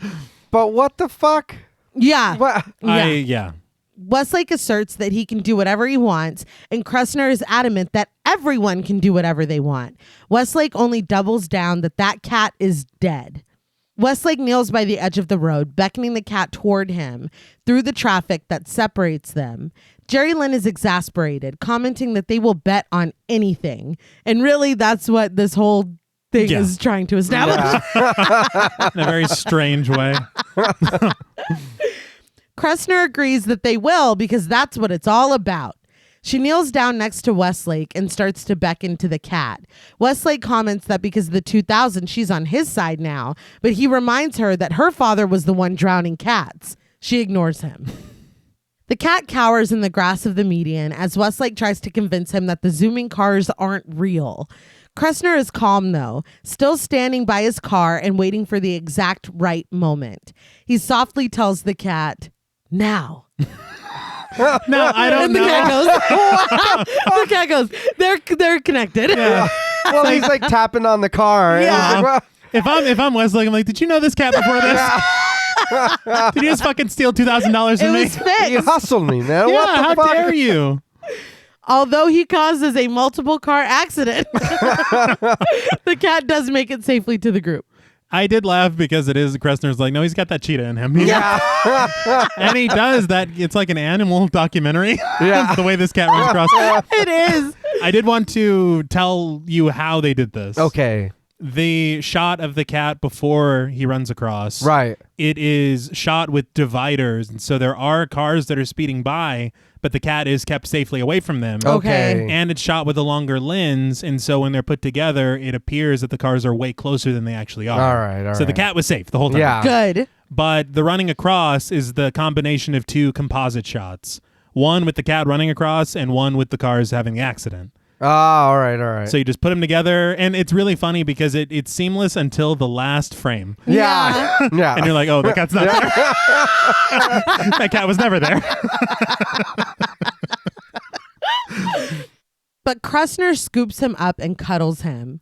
Westlake says that he was just lucky, but Kressner says he knew he was being bet against. He tells them to go enjoy Dean Martin and that he's taking the cat home because he's earned his bowl of milk.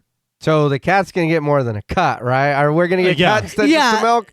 Yeah, he better. Yeah. It's he like better. at least 500 of that is mine. Yeah, I was gonna say. I'm sure he's got bills to pay and Yeah, shit. I Oh mean- no. Well, he's taking all this public transit. Like, Yeah. you got to pay for that. I'm in debt up to my eyeballs. This trip has cost me a fortune. And I do want to say, okay, the thing with Kressner for me, Yeah. this is setting him up almost as an okay dude because these people are trying to Yeah. lure a cat to its death. Yeah. Yeah. And he's trying to get this cat safely across. Right. Yeah. He's going to give this cat some milk. He's going to take care of it. He doesn't seem like the worst guy. Right. So, Just wait. yeah. Yeah. He tells them goodbye, mentioning to Westlake that he's got to finish taking care of what they were talking about. Before he gets into the car, he tells Albert to get Ducky on the radio and tell him to nail the bastard. He bids them goodbye one more time. It's funny because he's like, "We'll nail the bastard." Goodbye, guys. well, I'm playing both sides. Yeah. Yeah.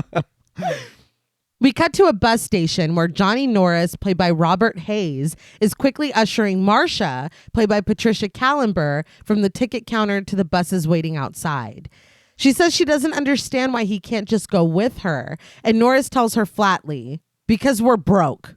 Yeah. Robert Hayes, man, guy from Airplane, fucking captain. Oh, shit. Hell yeah. He did a couple episodes of Outer Limits. oh, He did a movie I strangely remember from being a kid that I don't think I should have been watching. It's called Honeymoon Academy. Oh, that and I was like, sounds- why does that sound so? And then when I think I seen it on USA. They used to have it USA Up All Night with Rhonda Shear. Uh-huh. And I used to, well, I think that's where I seen it. And I it was sounds like, a little oh, suggestive. yeah. He says that when she decided to be with him, she descended into a new plane of financial existence. He says he's trying to make it as painless as possible. She stops outside of her bus and tells him that she doesn't care about that, but he insists that he does. He promises to meet her at a hotel in New York tomorrow night. He just needs to wait for the banks to open to get them some money so that they can have something to live on. But Marcia warns him that he has no clue how dangerous her husband is. He says that he does, though, and that's why she's getting on the bus. But she needs to give him a kiss first. She does, and the kiss lingers until he tells her to go. She gets on the bus, and he walks away as it pulls off. You made it sound like it was conditional, like the price is one smooch. Yeah. Well. Mwah. You're free to go. I something came to me in this moment that I didn't think about at all when I was watching it. But in the span of 3 years, because Creepshow came out in 82, I believe. This is a little derivative of something Little that tied bit. you over, isn't it? Yeah. The setup. I mean, I know it goes completely different It ways. goes differently, Oh, but yeah, okay. the Ted Danson. Yeah, and- yeah. Very much. Very Right? much, Isn't actually. that odd? The rich husband with the white hair. Yeah. You know? It's yeah. And then you have a guy from Airplane in it. yeah. Oh shit! Like, it's just... You got to do the same thing for my friend. Yeah. In a different What movie. the Yeah. fuck? Isn't that weird? Yeah. That's pretty wild, actually. When Norris makes it back to his white Mercedes convertible, there are two men changing a tire on the car behind it. When Ducky, played by Mike Starr, slams a tire onto the back of Norris's car, he speaks up, telling them, "Hey." But Ducky says that hay is for horses, sometimes for cows. Their diet shifts. But pigs don't eat it because they don't know how. And he punches him in the stomach with how, proclaiming "Boingo!" Why? Look, this is this I laughed dude's so hard. this is this dude's fault because he shouldn't be standing here listening to how farm animals eat. Yeah. He should have gotten suspicious real quick, and instead he's like, "Well, but cows sometimes." He said, "Now what? Yeah. How does What this about end?" pigs? Yeah, just let me know. Close this out with pigs, and I'll be on my way. It's an interesting tactic, but It is. I don't. The diversion. God. Yeah, I'm not. It killed me. It killed me. I just don't. And he's married to this. Oh, yeah. He loves the, Yeah. he loves the Yeah. bit. But Ducky's accomplice, Dom, played by Charles S. Dutton, swoops in and helps him detain Norris. He is unrecognizable. Yeah. And the part is so small. I was like, no, that's wrong. Like, this must be another Charles Heston. And I forgot to mention, I remember Ducky from Dumb and Dumber. Yeah, of course. Yeah. Oh, yes. Shit, you're right. He's doing the most annoying sound in the world in the car, and he's screaming at them. Yeah, I remember that. No, they're screaming at him. Well, he's like, guys, like, stop. Charles S. Dutton, they said on commentary, this is one of his first roles ever. Really? Yeah. That's wild. Very nice. The funny thing about him being in this movie is you see it's important that he drives a car in a second. Yeah. He had never driven a car in his entire life. Oh. And so they had to teach him how to drive the car, and it was so difficult that the shot you see of him rounding the corner in just a little bit is a double. So they got a double for this bit part, Yeah. and then they have him parking the car, and that's actually him, but it took forever. That is so wild because he was nobody at this point. No, Yeah. so So for the them to fact be that like, they're like, no, you can stay. yeah, no, we love you. Instead of just getting an actor that could drive the car. I don't know that Yeah. he says anything. I don't know think if he so. does. It's one thing. I honestly don't know if he speaks at all. That's wild. Yeah. But swiftly, Dom scoops up Norris's keys and gets behind the wheel of his Mustang. Ducky handcuffs Norris, promising him that he is in grade A trouble before leading him to his car. He gets in and follows Dom, who apparently is struggling. He's like, now what is drive? Yeah. Which pedal do I press? Dom parks next to Albert, who gets out and hands him a bag of heroin. Albert joins Ducky, who stands outside of Norris's window, and when he says, hey, again, Ducky reminds him that pigs don't eat it because they don't know how. No, And hits him in the face with another boingo. he cuts to the chase on this one. He does. Yeah. We don't have time for all that. Oh, yeah. You already know about the horses and the cows. I've already educated you. The important thing is Do you have anything on why this is what was going on? I have no idea. All I know is that I don't know. So I don't know about you. This was not working for me. No? It I was was hilarious. Caught off guard by it because the fact that it's used twice, right. that I was like, this is... He's like, remember? yeah. Okay, maybe that's what it was, because the first time I was like, okay. Second time I'm like, oh, is that all you're gonna say? That's all he got. That's all he got. And I find it hard to believe that pigs don't know how. Yeah. They just don't like it. They dude. eat anything. They're very Yeah, particular no, about what they love and what they don't love. as we've determined. But Albert cautions him that when Ducky says that, it means shut up. All right. It's like a joke. It's like one. That's what he says. Ducky wrenches him from the car and leads him to the building. We see Albert later driving Norris's Mercedes into a multi-story parking lot and parking. I did read that when Norris is looking up at Albert and the building is behind him, I think it was a miniature. Yes. Okay. That's cool. No, yeah. That's going to play into a lot of what I tell you about how they filmed this. Oh, all right. But Ducky brings Norris up to Kressner's penthouse, literally holding him by the ear. Kressner opens the door, still holding the cat. Back at Norris's car, Albert uses gloved hands to plant the bag of heroin into a tennis racket bag in the trunk. Kressner informs Norris that in 10 minutes, Albert is going to call the police with the tale of heroin and aging tennis pros with drug records. The tacking on of him being a tennis pro was really funny to me. Yeah. It's like, oh, he had his own life before this. Yeah. Like, he had a history. So what happens when I tell him, okay, check the fingerprints on there? Because mine aren't on there either. Yeah, that's true. That's true. You telling me that's my bag of heroin, but there's no prints of mine on there? It's a really loose he's like, no, you're gonna go away for a long time.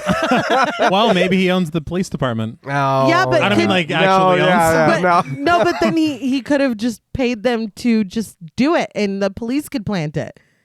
Because he's saying it like, we're yeah. framing you. Yeah. And you're going down for this. This is an odd setup. It's weird. Yeah. It's weird. It's a little weird. Yeah.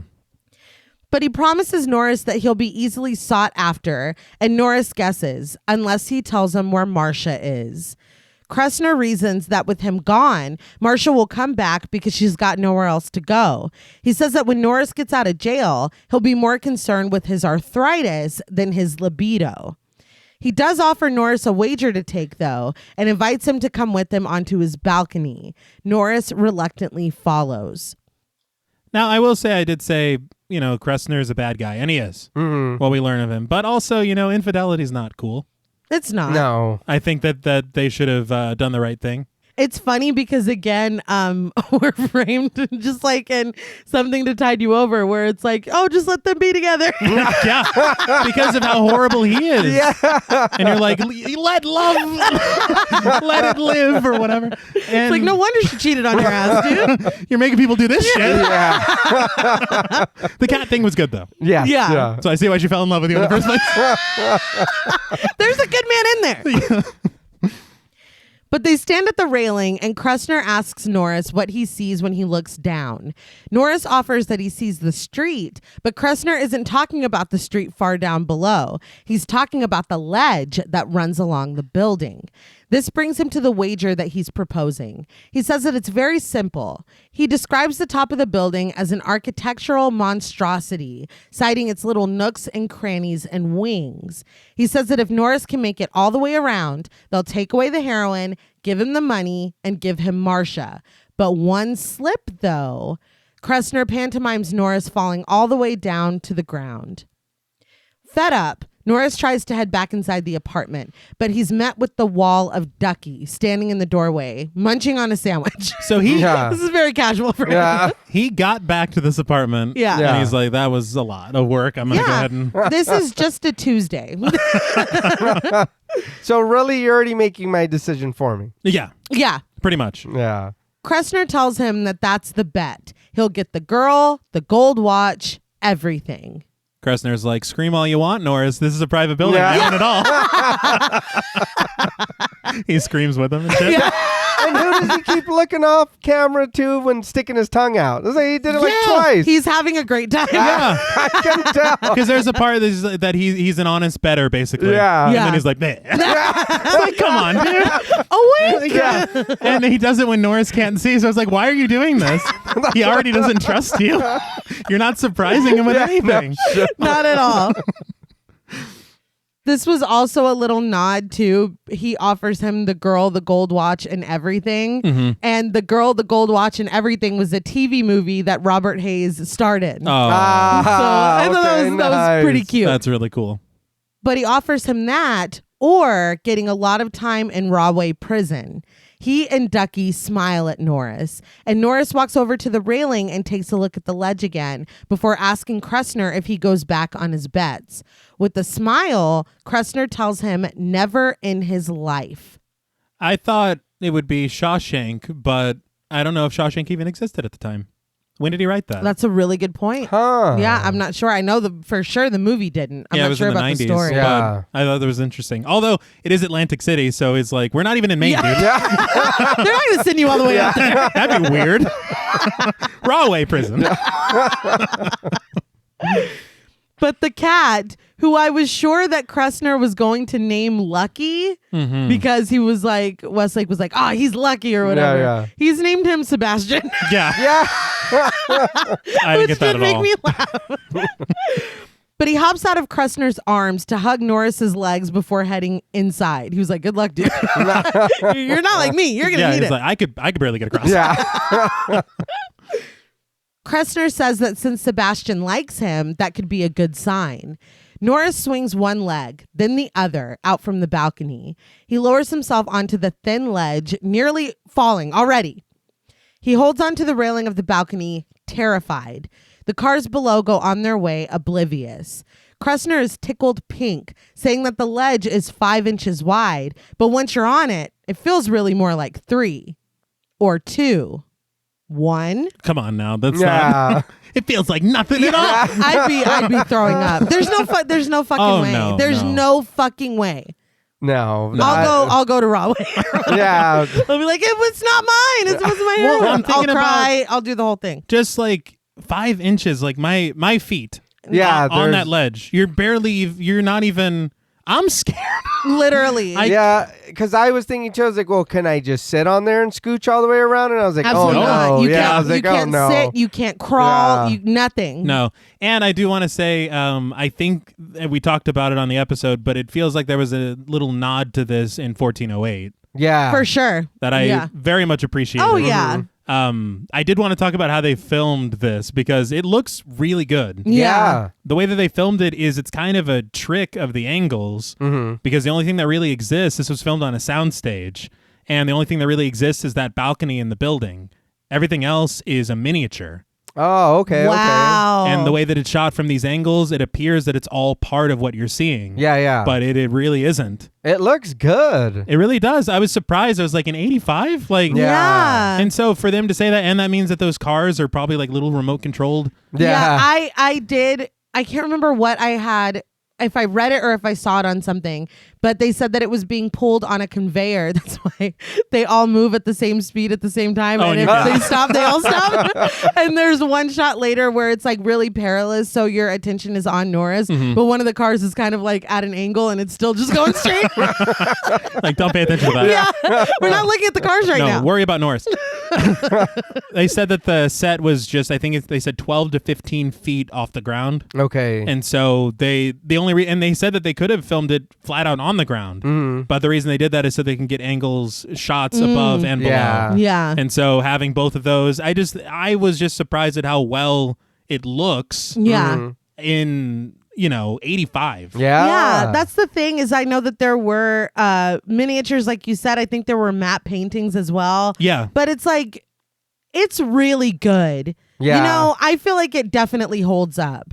And the thing is, when you're thinking about it from cinematography standpoint, a lot of times now what takes you out of CG is that it's not lit the same. Yeah. And you can see it standing out from the scene. Yeah. But this is literally in the same room. Yeah. And so it's going to be lit exactly the same as the actors. Teague was talking about it on commentary about how this is obviously before they had those capabilities. Right. But honestly, it looks better than it probably would if they did. Yeah, for sure. And we've said before how it can take you out of the scene. For sure. Yeah. Even good movies, when you tell that it's a matte painting behind it or whatever, it's like, oh, that's. But then there's those movies like you said, T, that surprise you. Yeah. And then it's like, oh, I couldn't tell that shit. Yeah. I didn't even know that was a painting, or that looked so good, I don't even care. It didn't affect it at all.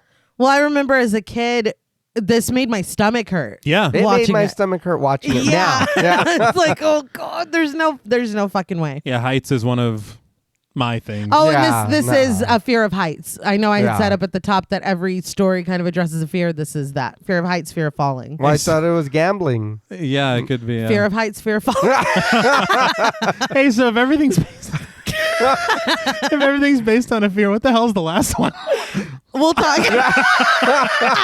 That's very This is specific.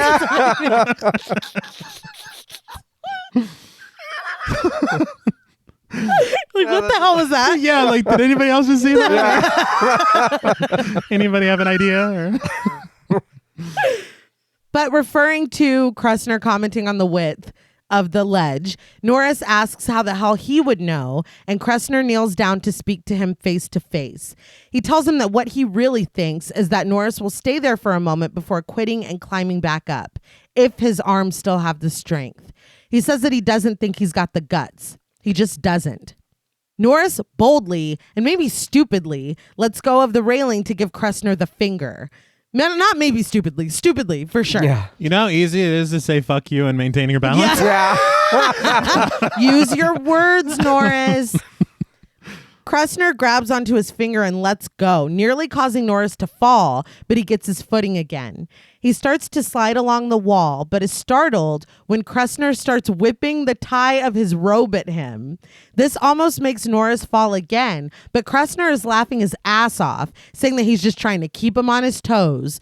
But again, I think that's why we established his style of betting with Westlake at the beginning, because he's like, anybody can do whatever they want. You're allowed to interfere. You're allowed to like. He made it very clear. But that's not, I mean, it you can still bet on it, but that's not real betting. Yeah. That's not a bet is luck. Here, I'm going to flip this coin. Call it. Yeah. But You know I'm what I allowed mean? to smack the coin. Yeah, but yeah. I'm allowed to flip it once it's done. Yeah. Now, Anybody can do whatever they want. and I think that's a huge difference from him being like, Yeah. come here, and kind of murdering a man.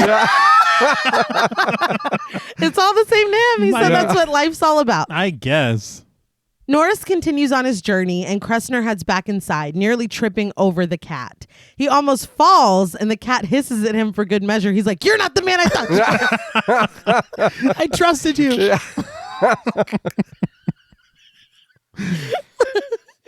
But this isn't breaking his mood. Still giggling, he runs into his bedroom, past the hot tub, and over the waterbed to his closet. The wind whistles loudly as Norris takes the first corner of the building. As he comes to a small alcove, birds fly out at him and he screams as he nearly falls again. Kressner is still searching for something in his closet when Norris makes it to the alcove. There are 2 windows and he tries the first, but it's locked. Kressner peeks out at him as he tries the second one. So, dude's got a penthouse. Yeah. This is clearly his apartment still. Yeah. You gotta, okay. I just think that part of, I don't know that Norris knew that, Yeah. because that's not fair. I didn't know that. No. And it's like, you see me here too? Yeah. Jesus Christ. Bullshit. Like, any privacy? This is nerve-wracking enough as it is. No shit. I got people watching me. But the window is open, but Ducky stands there, ready to strike. Out of nowhere, Kressner leans out of the first window and honks a horn in Norris's face, scaring the shit out of him. He tries to grab onto the curtains, but only takes them with him as he slides down the inlet.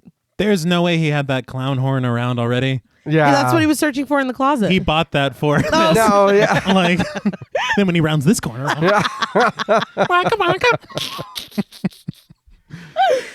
Kressner leans out of the window expectantly, but Norris cries up to him, "You bastard."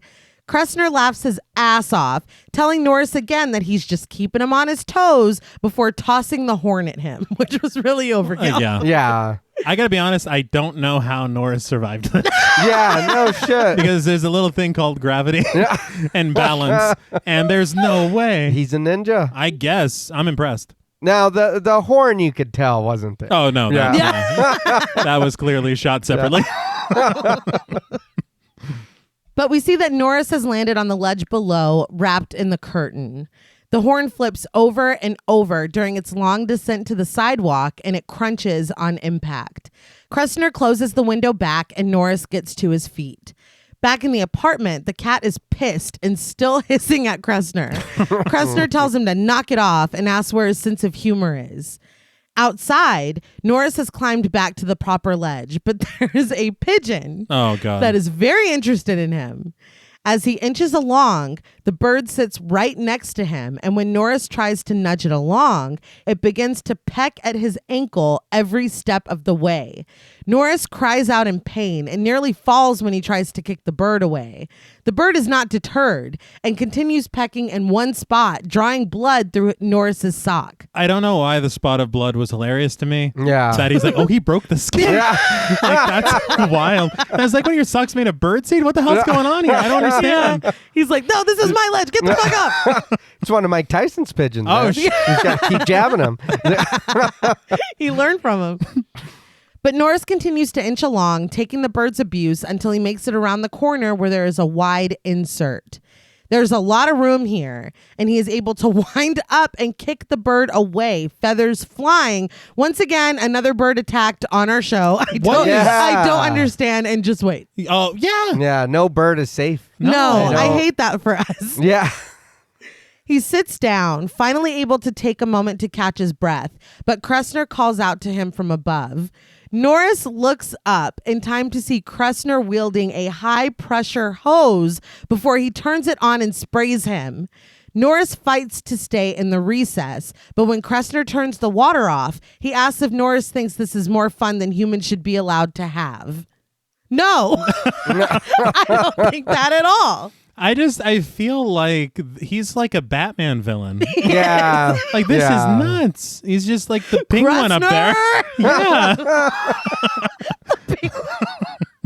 He is. It just gets more and more. It's like, Yeah. come on. It's too much. Yeah. I mean, he's already got the birds working for him. Yeah.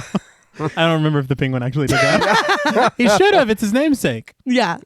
Get some penguins on board. They all flock to him. Ah. All right. Very Because he's a good. bird. Yes. Mm-hmm. Well played.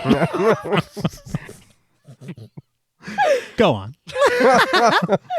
Norris vows to kill him, but Kressner corrects him. He will most assuredly kill him if he doesn't get moving within 30 seconds. He warns that the valve was only half open, and if he opens it all the way, he'll blow him out of that hole.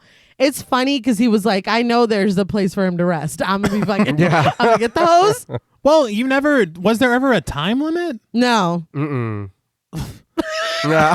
That's just not fair. He yells at Norris again to move, and Norris does, whispering his vow to kill Kressner. He inches along the ledge, body flat against the building, and he goes without incident until he reaches back around to the original side. We were talking off mic, and T and I remembered it being a lot longer than Dude. like traversing this building because he makes it around very quick. Oh, no. I know he got pecked. He's fast. He got pecked. He got sprayed. He got a horn thrown at him, but he makes it around really fast. Yeah. And isn't this what we seen earlier?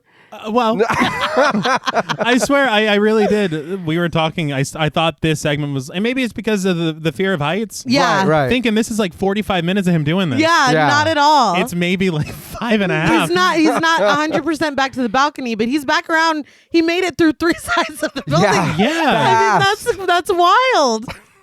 Before he can get back to the balcony, though, he has to cross the neon sign for the building. The cat steps out onto the ledge from the balcony to watch. He's like, dude, just do this. Yeah. Just do it like this. It's not that hard. Norris tries to climb up onto the logo, but his weight causes it to disconnect from the wall. It falls, dangling him above the long drop, and Norris hangs from one hand until he is able to regain his composure. The thing is, those signs are so heavy. Mm-hmm. You're telling me that those 5-foot screws can't hold him going across it? It's like, oh, that was it. That Yeah. sign's gotta be massive up there on that building. It only had enough for the sign. If a bird landed on it, we were that was fucked. it. I think that sign was going to fall anyway. Yeah. Yeah. Kressner Whether- was loosening the bolts. And honestly, I feel like there's he didn't need to climb on it like that. Yeah. No. He climbed on it like the most precarious way possible. He did it for the story. Oh, well. He lives for the drama. But the cat watches as sparks fly down. Norris uses an exposed cable to climb, but it soon rips from the letters and Norris is dangling once again. He pulls himself back up to the ledge as Kressner comes to join the cat in watching the struggle. When he pulls himself up successfully, Kressner's expression sours, but he regains a small smile as he thinks of something and heads inside. The cat stays to offer moral support. He switched sides. He's like, you can do it. You can do this. Give me a cut of it, though. Yeah. Where's my cut? Yes. As Norris inches his way to the balcony, the cat heads back inside. Kressner is instructing Albert to put something in a bag on top of the money. Albert brings a cooler and Kressner supplies a bag. He tells Albert to come out when he says, all right, Mr. Norris. And Albert says that he knows his cue is all right, Mr. Norris. But Kressner insists that it's all right, Mr. Norris. It's very important. Yes. Yeah. I will say it's funny to me because, Kressner's like, look, I didn't think he was going to make it easy. But Yeah. We got to figure this out quick. I threw a lot of roadblocks in his way. And somehow he's here, but we've got to get this ready. Norris pulls himself back up onto Kressner's balcony. Panting, he stumbles into the apartment. Kressner delivers his line and tells Norris that he told him he doesn't go back on his bets. Albert comes into frame with the gun in his hand, and Kressner admits that he's just an extremely poor loser. But this is you going back on your bet. Yeah. Let's Yeah. be very clear. No, but he's doing that thing like making a deal with the devil. Yeah. Whereas like you better be real clear. Yeah. He says that he promised Norris 3 things: his car clean, the money, and his wife. He kicks over the bag in front of him. Money comes spilling out along with Marcia's head, which goes rolling across the floor. The cat screams and runs away. Norris screams too. In the story, he's like, and my wife, whose body you can pick up at the morgue. Like, he doesn't have her fucking head. So he just murdered her? He's killed her. Yeah. Yeah. No, she's still dead. Because I was going to ask, where's the rest of the... I got the head, where's the rest? Yeah, I don't know. It's inconsequential. I have to be honest, it's way more effective in the film. Right. Because if he's Could like... be lying. Yeah. He's a liar. Yeah, no. He's lied to you all night. He's like, down at the city, like, you can call right now. This is a short story. We can't go down there. Marcia Kressner. Ask about her. I do want to say that I've watched this countless times. Mm-hmm. I somehow forgot that he straight up murdered and decapitated his wife. Yeah, that's I forgot about the crazy. head for sure. Completely. In this PG-13. Yeah. So then if he fell, your wife is dead too? What do you do now? Now he got his revenge. And he got to torture this dude. And he gets to keep his money. Then just let your wife run away with him if you're going to kill her anyway. Yeah, I can't. I'm not in Kressner's mind. I can't think the way the man thinks. No, it's pretty warped. Yeah. But Kressner asks how he likes that. And Norris is like, I don't. Yeah. No, he rushes him, screaming and throwing him down onto the couch. Albert springs into action, coming to Kressner's defense, but the cat trips him and he goes sprawling. He came with the assist. Mm-hmm. The gun flies, and when Albert tries to grab it, Norris kicks him in the face and takes it for himself. Albert scrambles for the front door, but Norris shoots him in the back before he can leave. Again, I did not remember him killing this guy. Yeah. He turns the gun on Kressner, and this is when the cat says, "My name is Paul, and this shit's between y'all." And he takes the fuck off out the front door. It's like, see you in the next segment. Yeah, no. He got his milk, and he was like, all right, I'm done here. That's all I need. Don't dream about me no more, kid. With the gun pointed at him, Kressner offers him 100,000, 500,000, $1 million in a Swiss bank account. Trying to act casual, he slides over to a Penthouse magazine on the coffee table and begins to flip through it. Now, this was cute because when The Ledge was first published, it was published in that Penthouse magazine. Really? So that's cute. All right. He's like, what the hell? Yeah.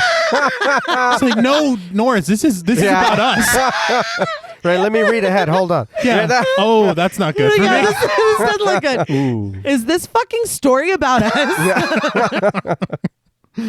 Norris seems to soften for a moment, but when his eyes find Marcia's head again, he refuses.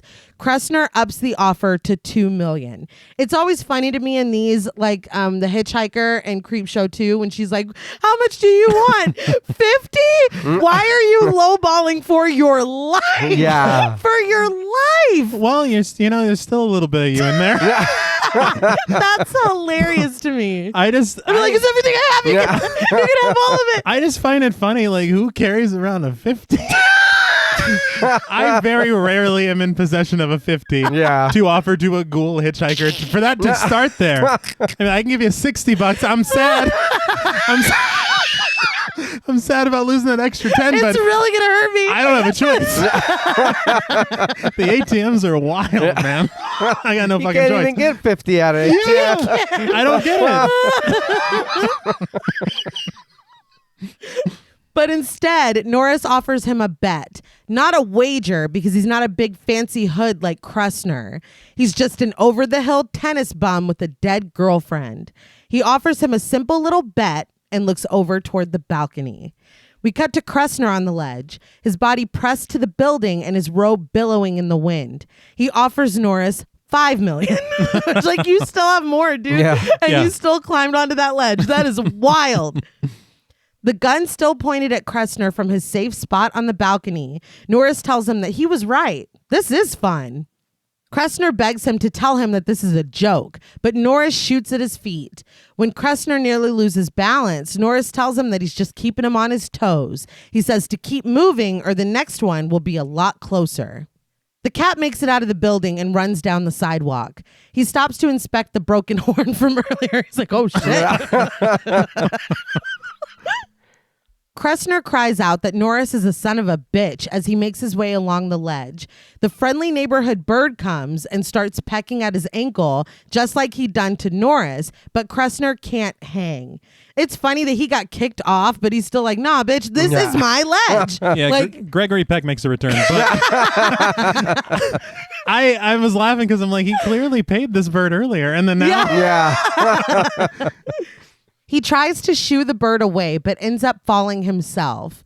The cat sees this and hides under a car as Kressner screams, and we watch him make his descent. We see the cat's muted reaction as we hear Kressner meet his end on the sidewalk. You hear him hit the horn. Yeah. Which was a little... Yeah. It softens the blow a little bit. But He's like, I think I'm okay.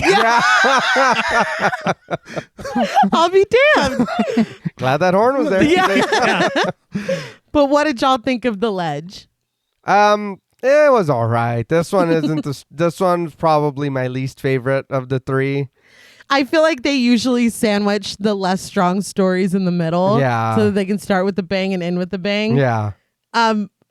Just tonally, it is weird in this film. Mm-hmm. Yeah, it is. I will say I enjoy the premise. Mhm. Right. What he makes him do, the concept of it is very good and terrifying. Oh, yeah. Right. There's something about Norris's demeanor at the end where he's like, you know what?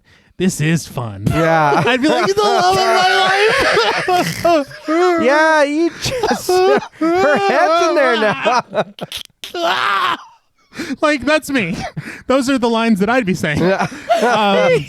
So He's still in shock. it was a little wild that he's like, the next one will be a lot closer. It's like, you're speaking and what? So, we react differently to Right. things. He'll process it later Well, I after he hope gets so. his revenge. Well, he gets to keep the cash.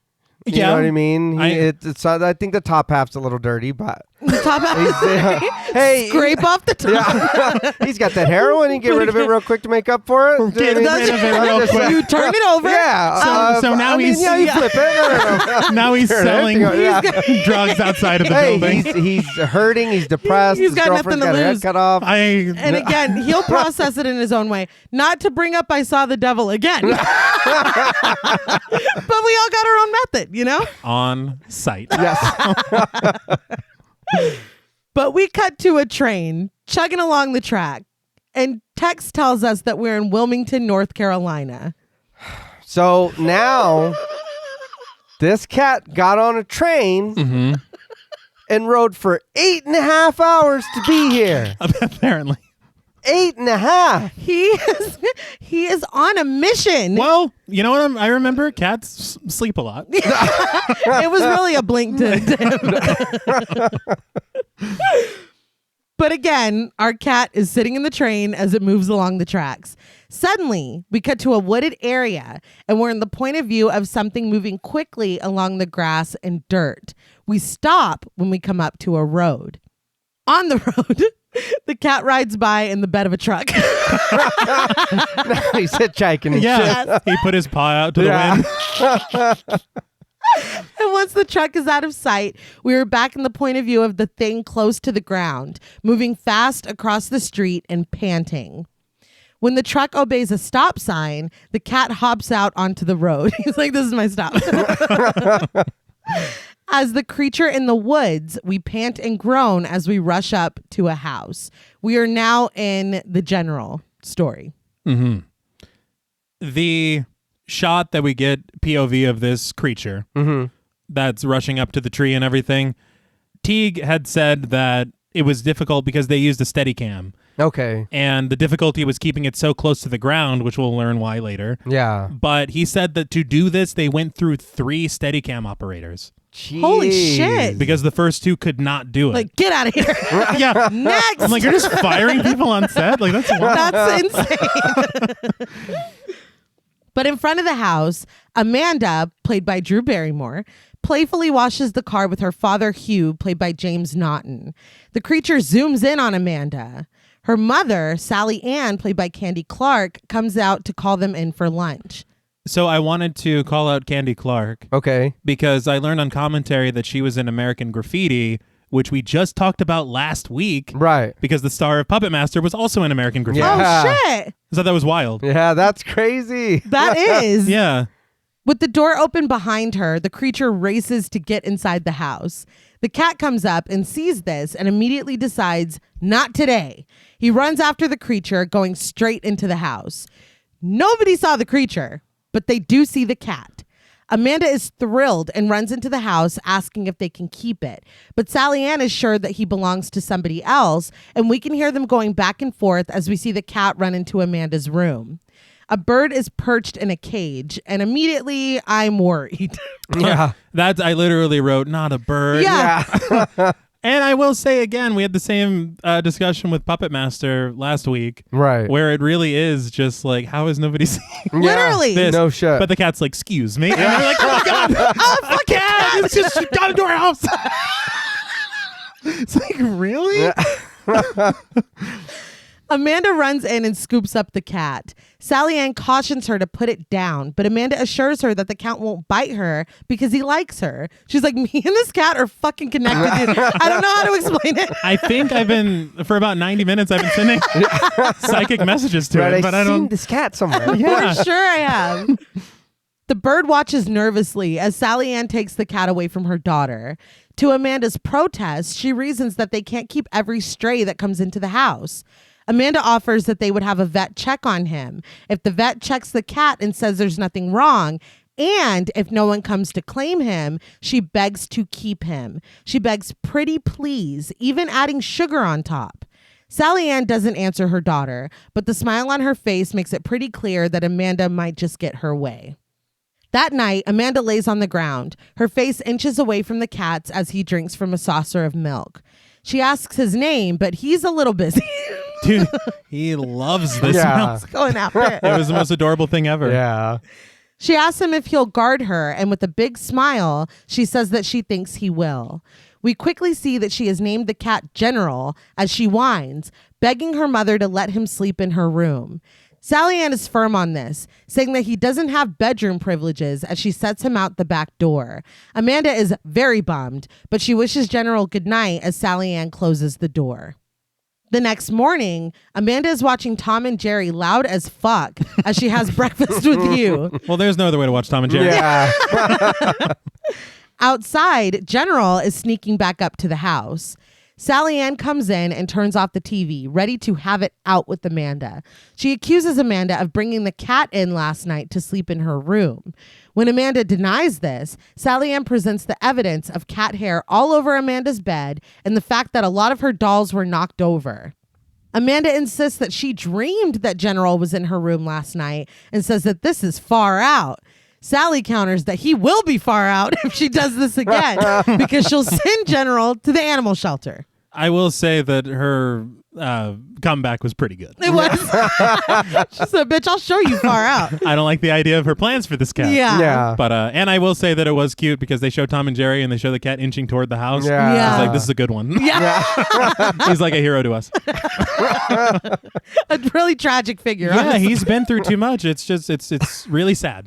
It's really sad, really. You know the theory that they actually are friends, Tom and Jerry? Oh, no, they're just playing or what? Yeah, because he, in order to keep him around or whatever. It's like a whole thing. Oh, so that No, they I don't get don't rid know. of him? Yeah, so that's all this. Although he does like beat the shit out of him Yeah.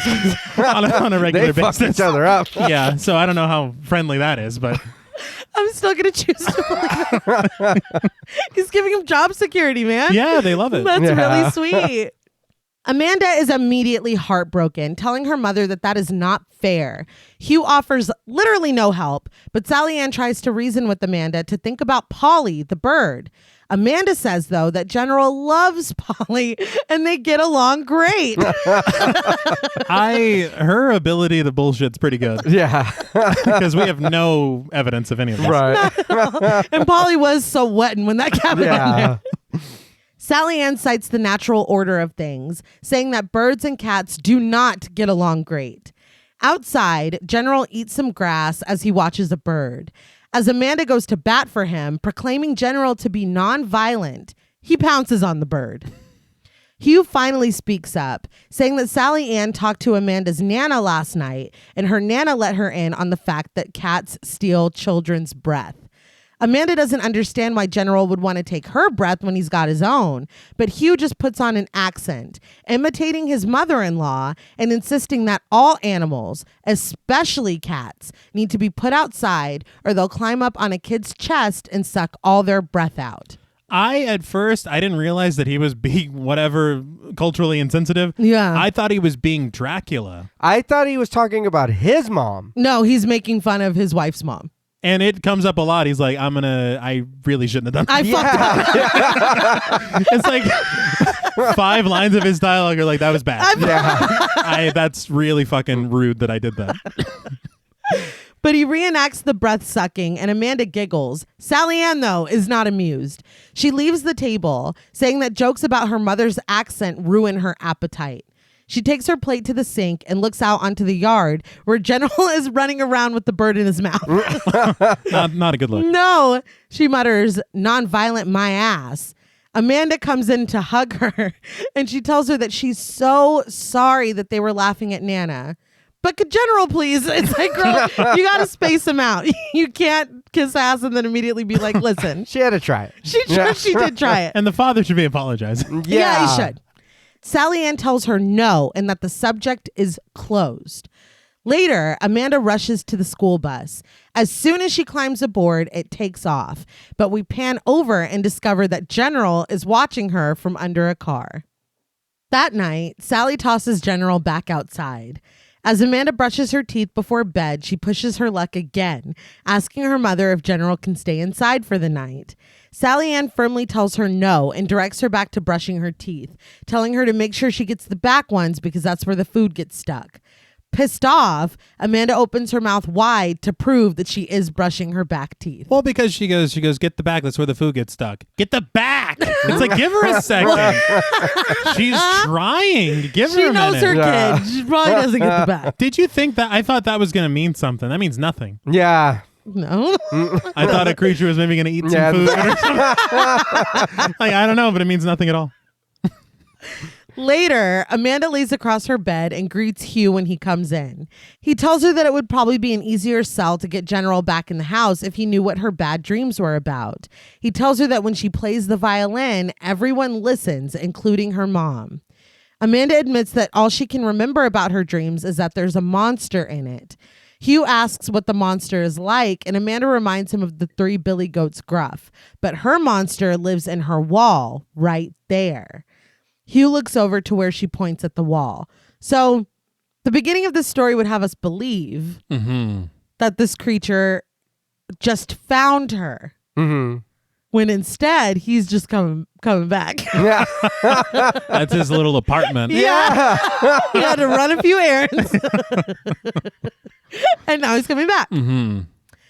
Amanda has the audacity to be chewing bubblegum after she's already brushed her teeth. But she tells her father that General kept all of the bad dreams away last night. Hugh starts to tuck his daughter in, telling her that her mother is serious about this. But Amanda says she already knows. It's just like brushing your back teeth because that's where the food gets stuck. And just like cats stealing kids' breath. She lays down and blows a big bubble. Hugh admits that him making fun of Sally Ann's mom probably didn't get them off to the best start, but he might be able to bring her around. He's like, I did fuck up. Yeah. Like, I know that was like 12 hours ago. Yeah. I'm still thinking about it. I really fucked up. It was very insensitive. He offers no promises, and Amanda accepts this, kissing him on the cheek. Hugh takes her bubblegum with him as he goes, but he pauses at the door, telling Amanda that there are no real monsters, and Amanda agrees that she guesses that she knows that. I don't know. Hugh turns off the light and promises, no bad dreams. Amanda agrees, no bad dreams. But alone in her room now with the door closed, her eyes drift to the wall where her monster lives. That night, Sally Ann and Hugh sit up reading. Sally Ann reading Pet Sematary. Yeah. Hugh puts his book away and tells his wife solemnly that he thinks that Amanda was starting to cry when he kissed her goodnight. Sally Ann calls bullshit, but she puts her book away and they cuddle up together. Hugh offers that maybe they can revisit the topic and talk about it some more, and Sally Ann reluctantly agrees, saying that she just doesn't trust that cat. Why? I don't know. The cat did not make that dude walk on the ledge. That was not his fault. All right. His paws are clean.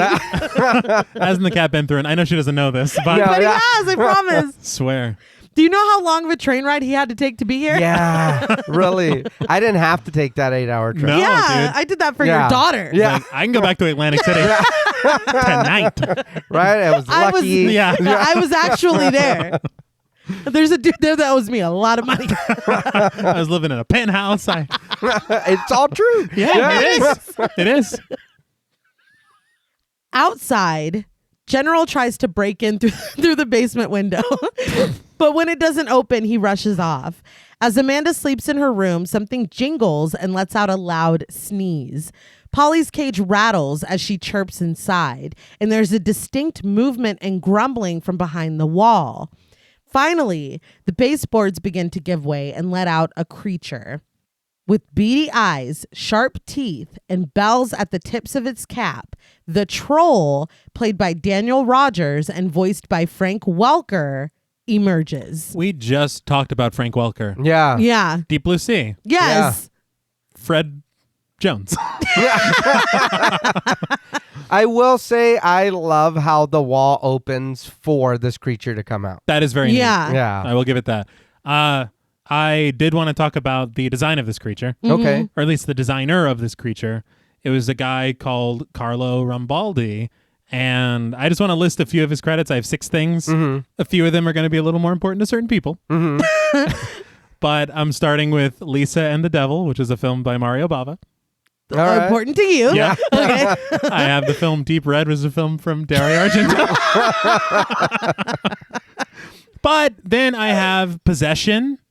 Okay. Oh. All right. I have Silver Bullet. Oh, very nice. Close Encounters. Yeah. E.T. Okay. All right. and Alien. Hey, Okay. there you go. So this dude is kind of a prolific creature designer. yeah. Yeah. And for him to have designed this, and they were talking about it on commentary, it took 15 people to operate this with the animatronics. Damn. And we see close up all these different facial... It's Yeah. a lot. It's a lot, and you see eyebrows, and like, Yeah. it's a ton of stuff. I don't like it, but Really? yeah, but it's very good work, and it's very well...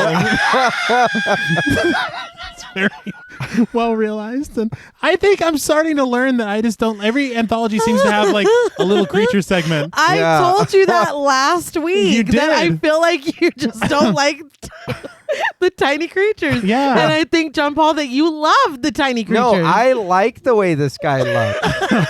I like the Zuni fetish in Trilogy of Terror. That's the way he said it. Yeah, he's all right. I'm like, I it's not- don't like and it. then you don't like that. Yeah, he's all right. I don't understand. I don't understand.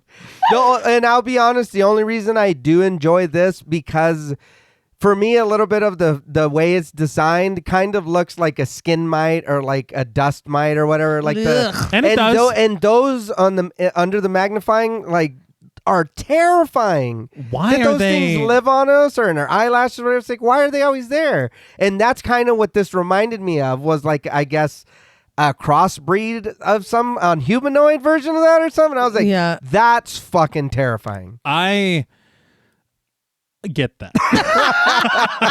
I do not agree. Yeah, No, I understand. I do understand.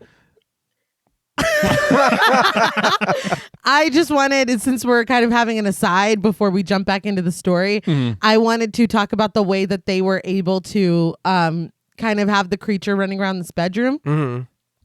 And instead of scaling everything down for the creature to be the appropriate size or Yeah. whatever, the actor that is the creature when it's being played by a person or whatever Yeah. is 4 feet tall. Okay. And so use that as a scale to realize what they did when they constructed this bedroom around this person. Well, you could. They There made is. a giant fucking bedroom Yeah. for this actor to run around in. And so it was to where any of the pieces had to be moved by multiple people. I wrote it down about the bed. It says it was over 20 by 40 feet. Damn. And Jesus. it made Guinness for world's largest bed. Holy shit. Yes. And so when you see the creature crawling on it and running along the like there's like dressers and like little tables and Yeah. stuff, He's 4 feet tall. Mm-hmm. So imagine how fucking big this shit is. Yeah. It's insane. I did hear on commentary they were talking about one of the chairs. Okay. They had said that when you're doing a film, you say we need to move a chair for a shot. You just get a guy to move the chair. Yeah. He said for this, with this sequence, they needed 2 forklifts. Damn. Hey, you know what though? I like it. Yeah. Because it keeps me in and it makes me feel like I'm right behind this tiny little dude. I feel like it would have been so fun to be on this set and like pretend you're like Alice in Wonderland or something. Uh-huh. That is so fucking cool that they were like, you know what? We'll build it around you. Like that's pretty wild. That's cool. And I'm thinking maybe it's the creature's demeanor that I don't like. There's something about this dude I'm not into. You're like Amanda's mom. I just don't trust. I just don't like this troll. So is he a troll or is he a pixie? Or He's credited as a troll. As a troll? They call him a troll. Because I know, aren't fairies really supposed to be evil looking? Kind of scary looking. I think so, yeah. But this is the one that was written specifically for this film. Okay. This was just the idea that Stephen King had and then kind of fully fleshed it out for Dino De Laurentiis when he kind of wanted a vehicle for Drew Barrymore. So there is no source material. There is not, like, I don't know. I know nothing about this story. I know no backstory. I know nothing. We can, now that the troll has been introduced, talk about the kind of prologue that was cut. I read about it, but you said you heard him talking about it. So if you can tell us about that. Sure. He talked about it on commentary. Okay. The film was supposed to open with a child played by Drew Barrymore. Okay. Who had their breath stolen did not wake up. And so... By the troll. Okay. But the cat that we know and love, he was in the room as well, and the family blamed the cat for what happened. And they kicked him out. And so that's why he's on the streets at the beginning. Okay. Getting chased by Cujo and stuff. Yeah. In what I read, the dad is chasing him with a gun. Yeah. That's right. Because they talked about it on the commentary. He said that the father has a machine gun. Oh my God. Shooting the house. Shooting around the house for this cat. That's too much. Yeah. That's too much. And he said, because what Lewis Teague had said was that he goes, and I was really upset at the time that they decided to cut this prologue because I thought it really gave the cat a lot of backstory. Was it like an outline of the cat and bullets along the wall? I guess so. But he said going back and realizing what we had written and what we were going to do, it was too much. Oh, and I was like, yeah, dude, a machine gun? It is a lot. But I mean, that kind of explains the cat's being haunted, dude. Yeah. And were you just sitting there watching it when it happened? And he could like do he nothing. was in the room? Yeah. But what a tragic backstory. It sets up, I guess, what we're about to get. Yeah. Because he's been chasing this troll. Yeah. Once again, I saw the devil. Yeah. On sight. But I feel like that could have been done in a different way still. You could have still incorporated that and tied it into everything somehow. The middle story, I don't know. Like the fact that this cat and this troll have a history. You mean? Well, without the machine gun, I'd say. No, that's what I'm saying. We can do that different. Or maybe also the kid just get sick or something. Yeah. Or is struggling to breathe or, anything. Like that is a lot to open this film with. But they said as well that the POV shots that we see from the troll's perspective would have been peppered throughout. And so when we see him the first time, it's a return. Yeah, running up to this house at the beginning of the segment, we already know who it is and what's going on. Okay. So, I mean... See, there are aspects of it that I like. Yeah. And the fact that the cat, as soon as he saw that troll, was like, and he ran knew. right. Yeah. So I do like that recognition, and then kind of we see why this cat is going across the country. Yeah. But that's too much. Yeah, I thought... Happy medium. Dial it back a little bit. Nearly every aspect of it is too much. Yeah. Just wild. Wild. But back to the troll. His bells jingling, he scurries across the floor and laughs when he reaches the stand for Polly's cage. He climbs up, tense music mounting, and Polly does not like this one bit. She squeals and flaps around the cage, but the troll does not stop. He makes it to the top and crawls underneath the cover of the cage. After bending open the bars with his bare hands, we see the cage rocking and hear the troll chuckle as Polly meets an untimely end. Another bird that we have seen depart on the show. Rest in peace. Yeah, all the bird hate in these movies. I don't gotta understand. stop. Yeah, it's unbird of. I just really don't understand why this keeps happening to us. Why are we picking? We didn't even pick this one. No, we but it is. Patreon, this is on y'all. From the shiny beaks to the golden feet, we must protect these birds. Mm-hmm. The cockatoo, the lovebird, the macaw. Mm-hmm. We've got to protect them. Help with the birds. This is a cry. This is a rally. Every feather, no matter the weather. Yeah, see? Every time. Every movie we've been fucking watching. These Every birds. week, no matter the week. We got it, man. Somebody's got to stand up for these guys. But outside, General senses the disturbance in the force and looks up at Amanda's window. The troll hauls ass across the room before finally climbing up to Amanda's bed. When he hears a dog barking, he turns and growls, but continues forward, creeping toward the sleeping Amanda. He walks over to her, pulling the cover back and hissing when he gets to her face. With a small hand, he reaches out and pinches her nose closed. Amanda starts to breathe out of her mouth in response, and the troll is pleased. General starts to climb up the tree outside of Amanda's window, and when he climbs into the room, he hisses at the troll before the troll is able to do anything. He's like, "You fucking son of a bitch!" We have a history. The troll hisses back at General, brandishing a knife at him, but he's still scared enough to jump from the bed and flip around the room. General rushes after him, but gets the dagger thrown at him for his trouble. He cries out when the dagger hits home, and in all the commotion, the birdcage is knocked over. It crashes to the ground. The troll laughs. General gets the fuck out of Dodge, and both Amanda and her parents are startled awake. Just before her parents come into the room, Amanda realizes that her bird is sadly no longer with us. Sally Ann and Hugh come in, concerned, and Amanda looks up at them with tears on her face. Through sobs, she explains that Polly is dead and the monster in her wall killed her. When I'm talking about this monster's demeanor, Oh, no. she is groggy waking up after this whole battle, which, by the way, the cat took that knife like a champion. Yeah. He was like, and just kept going. It was like the guy with the umbrella at the beginning. But she's got blurry, just woke up vision, and she sees something moving across the floor of her room. And it's obviously the troll, but she calls out and she's like, "General?" And he goes, "Meow." And he like laughs and he runs into the wall. He's like, "Are you kidding me?" Wow, he's got to make her think it was a cat. It's like, he's like, everything's fine. Go back to sleep. That's unbelievable. Right. Go back to sleep with your mouth open.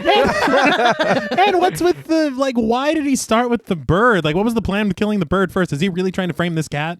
Or what is this about? Oh, maybe. Man, maybe yeah. you just want just for funsies. He seems really awful. I don't like him. Yeah. No. But Hugh scoops Amanda up and tries to console her because she is sobbing. But Sally Ann, citing the open window and blood on the windowsill, proclaims that she knew it. General has been accused and tried all at once. The next morning, while General hangs out outside, Hugh tells Sally Ann that Amanda is convinced that it wasn't the cat that killed Polly.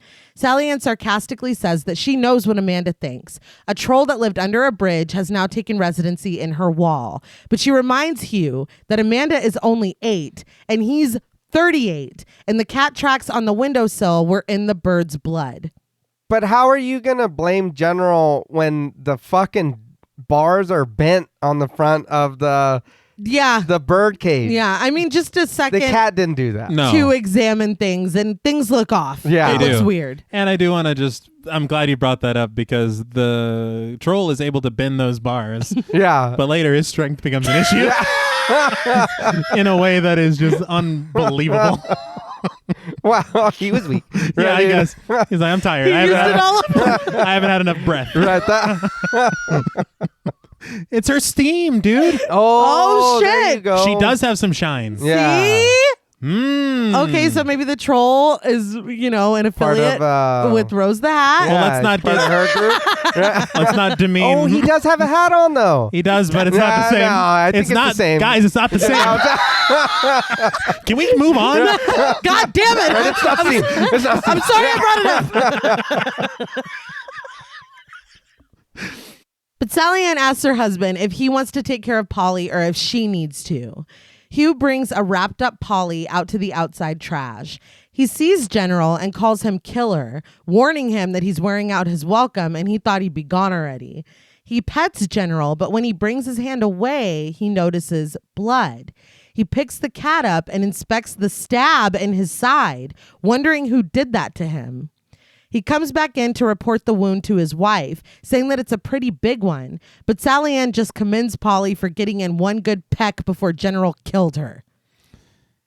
That's not fair. She's got a bias. I know. She's got a bias. No, it's clear whose side she's on. Yeah. Yeah.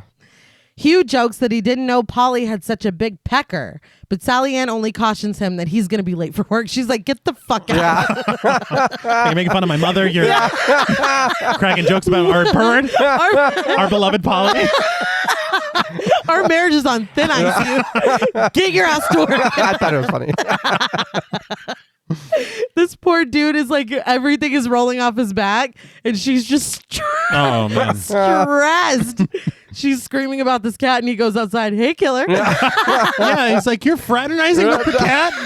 He pet him. He knows the cat didn't. He does.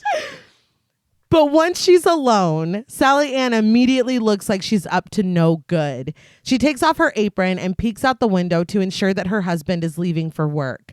After scooping out a can of cat food onto a dish, she comes to the back door with the bowl and a box where General waits eagerly. She opens the door and calls out to him sweetly, calling him a furry little bastard after putting the bowl into the box. General is skeptical and waits, but when Sally Ann calls his bluff by slowly closing the door, he can't help himself and rushes in for the food. As soon as he's inside the box, Sally Ann closes it around him and announces that his bird killing days are over. There is a hilarious amount of villainous music playing. I was going to say, I was not prepared for this twist for the mom to be the villain. Yeah. I was like, but here we are. Yeah. It's like, are you in cahoots with that troll? Yeah. You're going to leave your husband for that troll? For the troll. We cut to Sally pulling into the animal shelter. She wrestles with the box on her way in, where I'm sure a tuna-covered General is fighting for his goddamn life. Yeah, because that box has been flipped. Yeah. Yes. We pan up to see black smoke coming out of the chimney of the shelter and hear Amanda call out for General. So this is exactly what she threatened. Yeah, I don't think this is a sanctioned place. No. No. It's a little concerning. Yeah. Yeah. So they don't have a new pope yet? Is that what? Yeah. We cut to Amanda standing outside, her pajamas and hair whipping in the wind of an incoming storm. She screams for her cat, and Sally Ann watches this from Amanda's bedroom window. Lightning strikes and thunder cracks in the sky, but Sally Ann turns her attention to picking up the marbles scattered on Amanda's floor. I would be screaming, crying, throwing up if I got rid of this cat and Ari is outside in tears screaming for this cat. You're fucked up, dude, because she's just watching like, she's not gonna fucking find him. Like you're fucked up. Well, can we also talk about you're letting your little daughter outside in the middle of this lightning storm? You know, Yeah. Well, it's just bad parenting all around. You could have a worse problem. yeah. Yeah, I would just be devastated. That would rip my heart out because you're not gonna find him. Yeah. I'll let her go for a little while. She'll tire herself. Her bedtime's at 8. She knows this. Right, This you've is her got time. 3 minutes. She's lived here for 6 years. She knows how it goes. But she returns the marbles to the jar. But when she sees a tiny bell among them, she looks at it a little closer before tossing it into the jar as well. At the shelter, An attendant, played by Tim Parati, stands outside a room marked euthanasia room and inspects the animals in their cages. I felt like that was a lot. Well, it's clearly marked if you come in here. Yeah. He comes to General's cage and alerts him that it's his big day tomorrow. It hasn't even been a day. No. He clips a red card that says termination with Sally's signature on it to the cage. General presses against the cage with his paw. I'm going to be honest. I don't think this is up to Sally. I don't think she gets to decide. She's like, no, get them the fuck out of here. This cat needs to be sleeping with the fishes instead of eating the fishes. Well, what story did you tell them? She's like, he's a murderer. Yeah. He's a brute. B&E on my home. you say he's a brute? Yeah. He broke in the house. Yeah. Back at the house, Amanda has turned on Sally Ann. She proposes that General ran away because Sally Ann thought he killed Polly. When Sally Ann tries to explain that cats don't think, Amanda fires back that General does, and he knows that she thinks that cats steal kids' breath. Before Sally Ann can say anything, Amanda runs upstairs. Cats don't think is a wild statement. Yeah. Yeah, it's rude. But in his cage at the shelter, General is woken up by someone coming into the room. It's the attendant coming to give everyone food. He opens the cages one by one to fill their bowls, and a very tired-looking General starts to close his eyes again. He looks pretty bummed out. He looks defeated. Yeah. As the storm rages outside, the troll busts through the wall, making his nightly appearance. He looks up at the closed window and chuckles before wandering around the room. He runs to the door and kicks the door stopper underneath it, stopping it from being opened from the outside if anyone were to try. He's got a good grasp on how human objects work. Yeah. How long have you been living here, man? No. And I'm thinking now that door stopper is probably like 8 feet long. Oh, you're yeah. right. Yeah. Like, that's wild, dude. It is. Finished with this, he literally does a gleeful jig before getting back to the matter at hand. Back at the shelter, all of the sweet and perfect cats are being fed. But when the attendant gets to General's cage, he no longer looks tired. General springs into action, bolting from the cage and running past the attendant and out of the room. General runs straight out of the damn building and out into the rain as dramatically triumphant music plays. Well, he is our hero, so. Yeah. He's a cat. Sean Paul was like, did we really need that music when he was just running down an alley? And when I got to this point, I could not stop laughing because it is so dramatic. And we cut back and That's forth the thing. between Yeah. the room, and every time we see General, it's dun, dun, dun, dun, dun. Like, oh man, it's so great. It's very medieval or Renaissance and then is. kind of like whimsical. At the same so time. I'm like, what the fuck is happening? What are you going for here? Yeah, I don't understand. Is he going to save her or is Yeah, he? he's our hero. But Yeah. he's not on a horse. There's no armor on him. Like, He's like, I'm coming, Amanda. Aw. But the attendant runs after him and quickly gives up. In Amanda's room, the troll grunts as he climbs up the blankets to the top of the bed. When a little feather in his hat accidentally rubs the bottom of Amanda's foot, she kicks at him in her sleep, causing him to crash through a drum on the floor below. I don't know where he's getting his outfit. I'd like to talk Yeah. about the feather. That's a trophy. That's Polly. Oh, no. oh, okay. I didn't even put that together. I didn't either. I was like, you piece of shit.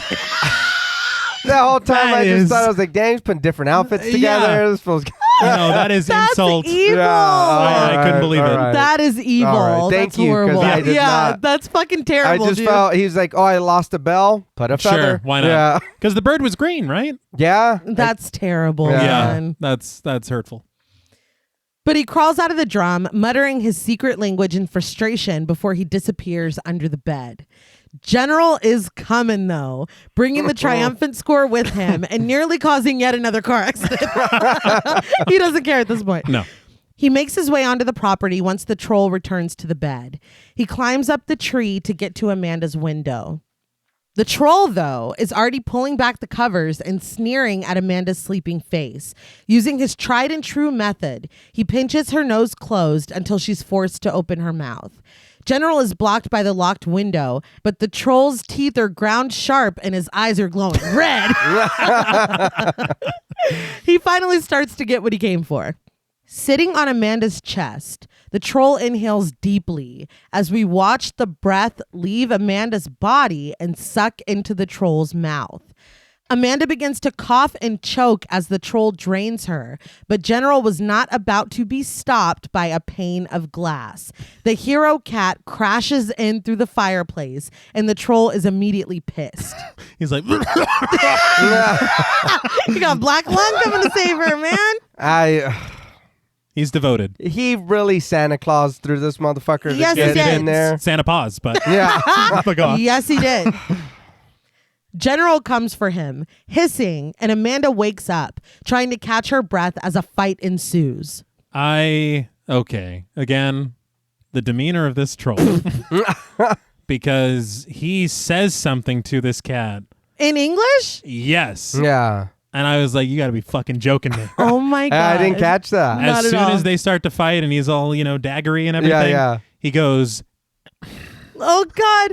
"It's your last day." To the cat. He says this to the cat. See, though, I feel like that'd be more effective if we had them in the beginning and going throughout the story. Absolutely. Because then we have been revoked. Yeah. we have a rivalry. Yeah. You don't get an action hero line, troll. No. It's like we met 2 days ago. What are you talking? Is that for me? General's like, I don't know what the hell. It's your last day. Right. I don't know who you are. Yeah, I do. And who might you be? It's fucking amazing. I did want to point out this epic battle on Amanda's chest while she's laying in the bed. It's a composite shot of obviously Drew Barrymore, one of the troll with the, come on, grease monkey on one side, and then one of the cat fighting him out. I think for what they did, obviously they're not fighting on her chest for real, but I don't think it looks bad. I think it kind of adds to the charm to me. It's noticeable, but it is. But I don't think Drew Barrymore should have been put in harm's way of a troll and a cat. Right. Let them fight on it. Yeah. Just lay there and cough. All right. So General has his claws, but the troll has that dagger. Amanda can't catch the air to scream as the fight on her chest grows more intense, but she finally does, alerting and awaking her parents. She screams for her mom, and the parents come running as she continues to cough and watch the epic battle. I'd be calling my mom too. Look at this shit. Yeah. General is defending my honor, fighting for my life. I think we 2 apologies better happen. Yeah. And they better happen right now. Real quick, I thought it was so funny. When they're running up the stairs to get to Amanda's room, the dad's already at the door, and while the mom's cutting the corner, you can hear piped in, "Get out of the way, Amanda!" He's at the door already. Why would you? We got to give her something to make her a little more likable. Yeah, she's been pretty awful. She's been terrible. They gave her the villain music. And Yeah, I don't understand why. What she was doing was villainous. That's true. That is true. But of course, Sally Ann and Hugh can't get in because of the door stopper. The troll is flung into the glass jar of marbles, but General isn't done coming for that ass. He knocks the jar across the room until it shatters against a dresser. The troll's like, well, time to go home. He searches for a way out in the baseboards, but General follows him. Amanda doesn't let her parents in. Instead, she cheers for the cat. Yeah. It's like doing commentary. General is briefly deterred, but he keeps following the troll as he climbs onto a dollhouse trying to make his escape. So I do want to point out that when he's attempting to get into the baseboards, there's a dictionary that's blocking his way, and I was like, oh, so you can rip open a bird cage, but you can't. You can't move a dictionary. You can't push it. It's paper, but all right. True. Sure thing. Can't nudge it. Okay. Got it. Using a string of a group of balloons, the triumphant theme plays again as the troll is lifted up from the ground. The troll doesn't get the theme. Yeah, you don't get to have that. Yeah, that was confusing. Who am I rooting for? It's like, oh, he's escaping. Wait, I thought he was bad. Yeah, what? I thought that. Dun, dun, dun, dun, dun, dun. I don't think he's misunderstood. Yeah.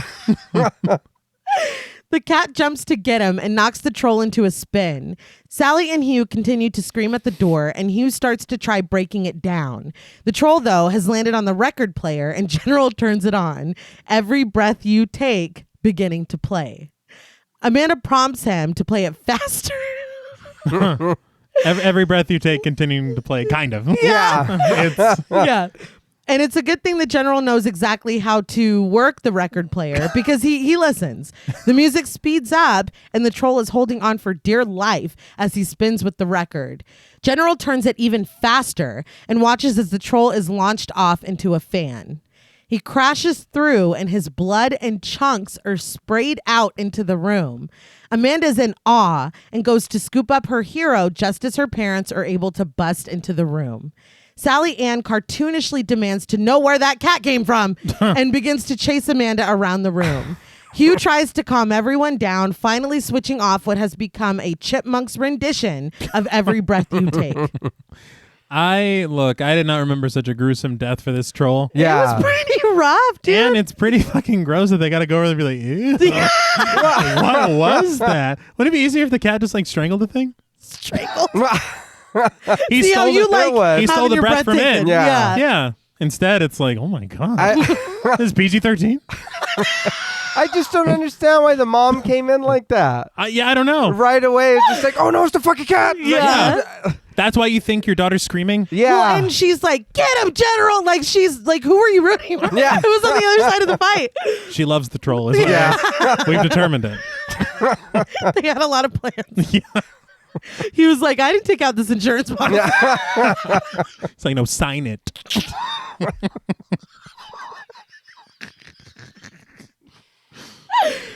Amanda frantically tries to explain that it wasn't General that was taking her breath. It was a monster, but General fixed him. I don't know if you said, but whenever General's fighting this thing, she's like, cream him! Cream him! Yeah. It's like, good Lord. Like, she was ready she was wanting blood. Yeah. And she got it. General took care of that guy that mom wants to be with, Dad. What? Right. Right. Troll. Yeah. What? That's who troll is on your phone? You saved it? Right. You said it was a scam. You saved under Pizza Hut.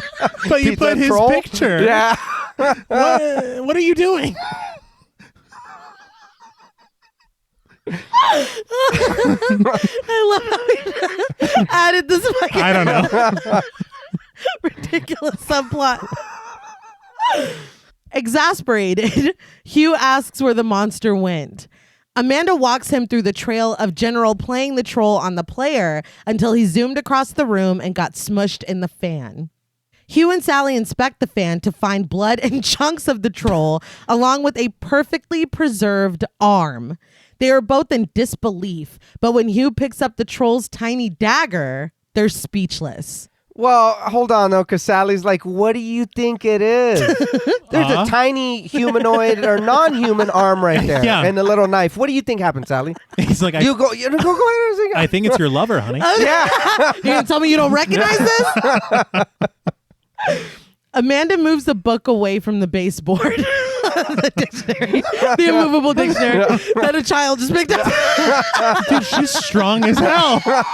She could have fought the troll. I don't... Oh, yeah. You know? Once that breath is in her, dude, she's unstoppable. But she reveals the hole that the troll came out of. She yells at them, saying that that's where it came from, right out of her wall, like she told them. And that's what this fear was like the thing under the bed, the boogeyman. That's what this was supposed to be. That's a little vague. Unless Teague has a big fear of trolls that are fucking his mom. And stealing his breath in the night. And Nay's gone. Yeah. Which honestly might be... with lines like that might be for the best. I was going to say his wife, but I mean, okay. Yeah. I'm dizzy.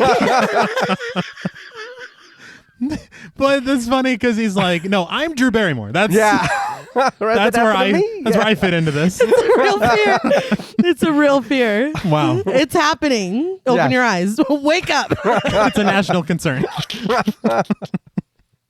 But Hugh asks his daughter if the creature was alone, and she confirms that she only ever saw one. Sally Ann is immediately like, we're not going to tell we're not going to tell anyone about this.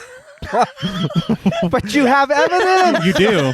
And if he's worried that there might be more, I think you need to tell somebody about this. Yeah. I thought that was the weirdest fucking reaction. And everybody shut the fuck up. Like, why? I don't understand. Well, it's the Oh, guilt no. of cheating, I would assume. Oh, yeah. It's like, we don't need to talk about this. We don't need to hear about Right. Look, he's gone now. it. Yeah. We're going to get past it. I am committed to this family.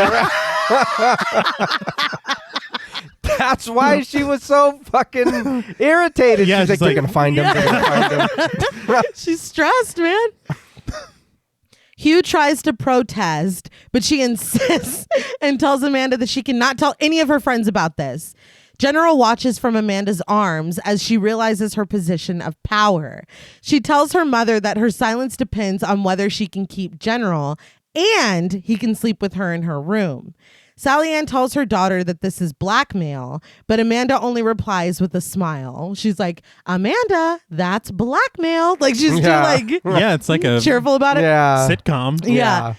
But we watch from outside of the house as a deal is presumably reached and the light in Amanda's room is turned off. Later that night, in the comfort of his new home, we watch General have a hero's meal of fish. And it's like a full fucking fish. Yeah.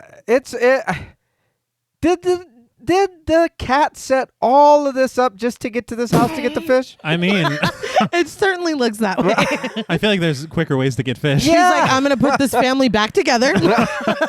Infidelity's going to tear it apart. That's what he was seeing in the window. Oh, yeah. She's like, please. It was the 80s. It's about the Yeah. nuclear family Yeah. or whatever. Fucking Reagan era bullshit. See, it makes more sense. You're not allowed to like your family in the 80s. Right. Oh, They were- yeah, they Yeah. told us at the very beginning. That's the main theme of this Yep. thing, of this That's picture. the fear. Yeah, It's that's the liking real your fear. family. But when General sees a shadow, he climbs the stairs and enters Sally Ann and Hugh's bedroom. Now, I don't know what he saw because it does not come back into play. Yeah. Also true, yeah. But he jumps onto the bed and walks between the sleeping couple where Amanda slumbers. He sits on her chest in perfect breath-stealing position. But instead, he gives Amanda a small kiss. This wakes her up, and peaceful music plays as she is clearly excited to see him and sets her hands on him lovingly. So what did you guys think of General? Or the General? Well, I thought that was going to be a heel turn that we did not expect. Man, Yeah. wouldn't that have been fucking wild? Yeah. He just turns to the camera like the end of Thriller. No.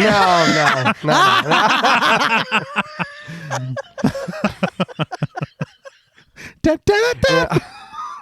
I mean, you know. If you do that, you got to commit to the cat dancing. Oh, You have to. Yeah. You have Yeah. to. I think that this one was fun. I think Yeah. that when people think of Cat's Eye, this is the segment that they think of. Well, this is my favorite. I can see that Yeah. for sure. I mean, I love the cat getting such prominent, Oh, yeah. Yeah. you know, we love the cat. Mm-hmm. And it's, you know, the closure to this story he's been visited by ghostly apparitions. Yeah. All film, and so we finally get to understand what the hell's going on. You know, I like it. Don't like the troll. Don't care for him. You've made that clear. Well, he's breaking up a happy home. Yeah, maybe Yeah. that's what's really hurting it for me. But I mean, it's fun, and also the technical work that went into it is pretty good too. Yeah. But back to the main film, the credits roll, and Cat's Eye by Ray Stevens plays. And I've not been, well, you know what? The credits of Deep Blue Sea. Okay. Yeah. The last time I was this tickled by a credits song that was clearly made specifically for this film. Well, there's a line about taking your breath away, and I was like, "Oh, you wrote this Yeah. for this." For this. Yes. Yeah. Yeah, I got about 30 seconds. I was like, okay, that's enough. Oh no, you gotta listen to the whole thing, just like the Pet Cemetery song on Pet Cemetery. You don't have to. You can. It's a choice. It's We all have choices. Yeah, it's encouraged, but right. not necessary. But I have to ask, what did you guys think of Cat's Eye? I enjoyed this movie. thinking about it now, I know that Creepshow was a long time ago and all that, but I don't think that this lives up to a Creepshow. But it is very fun. I do like it. I won't say it's a strong anthology for me. I will say to watch it, though. If you've never seen it, watch the movie. Definitely watch this movie because it is something that needs to be watched. But I mean, I don't know. The middle story felt kind of like it didn't belong here. Maybe if we had a different story. I do feel a little weird about the end story being the main story to tie them together. But I mean, it's also my favorite story of so it's like, okay, I guess. But I did enjoy this movie. It's not a bad movie. I agree, the technical side of it and all that is fantastic. But yeah, I don't know quite where to put my hand on it, but I didn't enjoy this as much as I thought I would. I have a lot of nostalgia for it. And I think that powers a lot of it. I will say, watching it as an adult, it is a different experience. Okay. It is. But I mean, but it's more just also watching it for the show. Yeah. That tends to change things sometimes. And I don't have as much nostalgia for it as I do for a Creepshow. Right. But I feel like this is still a lot of fun. I do appreciate a lot of the work that went into it. The ledge, for it to look as good as it does. Yeah. Like almost 40 years later. That's insane. Yeah. And the composite shots with him fighting this troll. Yeah. Pretty good. Oh, yeah. And I mean, where can you go wrong with a film starring a cat? Yeah, literally. That's like they did this on purpose for me. Yeah. But no, I mean, I think that the thing that gets me is I understand his idea of a theme with fear. Right. But I don't really feel it's a it. little loose. No, I agree. I didn't know that at all because I didn't feel it. No, it didn't come through. I wouldn't have gotten that unless I was told. Yeah. And I was told, so thank you. Yeah. You're very welcome. I think that we kind of went story by story, our thoughts. So, I mean, I feel like it is, like you said, T, a different experience watching this as an adult because you kind of realize that the cohesiveness is kind of not there. Aside from the fact that it, through the cat's eye, the cat seeing all this shit. I do think just solely on its like the seriousness kind of the second one, it does feel a bit out of place. I do still enjoy it. I enjoy the story. I enjoy the adaptation here, but it does feel a little bit out of place because I feel like the third one is silly, Yeah. The first one, it deals with extremely serious subject matter, but it is presented in a very silly way. Yes. So I know that Kressner was like having his fun or whatever, but it does not have the same amount of, there's a giant pack of cigarettes flaunting itself around this party. It doesn't feel the same. If Norris fell off the building and came back as a ghoul, it's a Creepshow segment. 1,000%. 1,000%. But I do still have a lot of love for this. I have a lot of nostalgia for it. I'm really glad that the Patreon picked it because I have wanted to do this one for a while. Oh, yeah. And I feel like it's still so much fun. And like, depending on what you are comfortable or not comfortable with your kids watching, I feel like this is a family horror film. But I think we can kind of go into ratings. Sure. Because we have already talked about, our thoughts. I do want to start this off by saying, and again, I know that you shouldn't be comparing films to other films, but this is a Stephen King anthology, and Creepshow was our very first episode. And I think that we, at that time, and we've talked about this a lot, we're really trying to kind of zoom out and take a more unbiased view when we were giving our ratings. And so the fact that we all rated Creepshow a 7 kind of makes my stomach hurt. Yeah, absolutely. If we covered that today, it would, for me, at least be a 9 at least. Yeah, I agree. But I wanted to address that before we get into this, the way that we rate things now, because in no way do I feel that Cat's Eye is superior to Creepshow. No. But I feel like we've allowed ourselves to be a little more, to me, this is a blank, you know? Having said all that, I do, like I said, have a lot of nostalgia for this. It will always be just a film that I can throw on, and I enjoy it. I still like it. It's not as effective as it was when I was a kid, obviously, but and again, the cohesion of the stories really does fall apart if you look at it for too long. But I feel like it is a lot of fun, and I'm glad that we got this because it kind of feels like a lot of like handshakes were done for this to even exist. And so a Stephen King anthology that's a little bit silly that has a tiny creature feature at the end starring Drew Barrymore is a gift. Oh yeah. It's a gift and I'm thankful for it. But again, this is not the film to watch if you're trying to be scared, if you're trying to have a creep show experience. It's not the same thing. I feel like this is a lot more lighthearted. It's just fun. It's just a fun movie. So all that being said, on a scale from 1 to 10, fearless felines, with all the love in the world for every cat involved and for this film as a whole, I am giving Cat's Eye 7.5 out of 10 fearless felines. I think that this film is an absolute blast. And while it doesn't 100% hold up in every aspect, I feel like if this is something that you watched as a kid and you haven't watched it since, you're still going to love it. But I will now open up the floor to you. So for me, I think it's the things that you stated. For me, it stuck out a little more. When the first segment, I felt confused because I was like, I should be loving this, but I don't. I was like, I'm not. And I think that you're absolutely right. That's what it was. It was a very serious topic, but you played it for silly. Yeah. And it was like, if you were a little sillier about it and you didn't include such seriousness behind this, maybe it would have came off a little more silly and I would have been like, oh, okay, I see what you're doing here. But then follow that into what's happening in the second one. And then the cat thing that we barely get any of in between. And then the end is when we do figure out what's going on with the cat. And then to really think, you spent almost 10 hours traveling to get to this family. You went through 2 different stories. Yes. Where you burnt off as soon as you got a chance. Well, so rightfully so. Well, no, yeah, but I mean, could we have just not caught the train straight over there from the beginning? Or well, he's like, look, there's a journey. There's a certain route I need to take.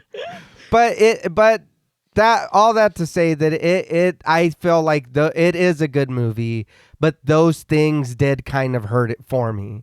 And watching it as an adult, and for that, I was like, man, because I remembered loving the shit out of this movie. I told you that before. But then watching it for the show, I was like, oh, man, this doesn't have that punch as much as it did, like you said, when you're a kid. It's funny to me every time you mention, I know I should like this. It reminds me of when Bart sold his soul and he's watching Itchy and Scratchy and he's like, I know that's funny, but I'm not laughing. But I would recommend anyone to watch this. I don't think that it's something that should be missed or skipped. Same thing. And I agree with you on the creep show thing of it. But again, for me, I didn't want to compare this to Creep Show, so I think I'm gonna stick with my score. Okay. That I had. So for me, on a scale of 1 to 10, fearless felines, I'm gonna give Cat's Eye a 6.5. I did enjoy it. But I'll be honest, watching it as an adult, I was there. I mean, there's a couple of things that were kind of funny. But other than that, I mean, I was like, okay, I'll wait a little bit before I watch it again.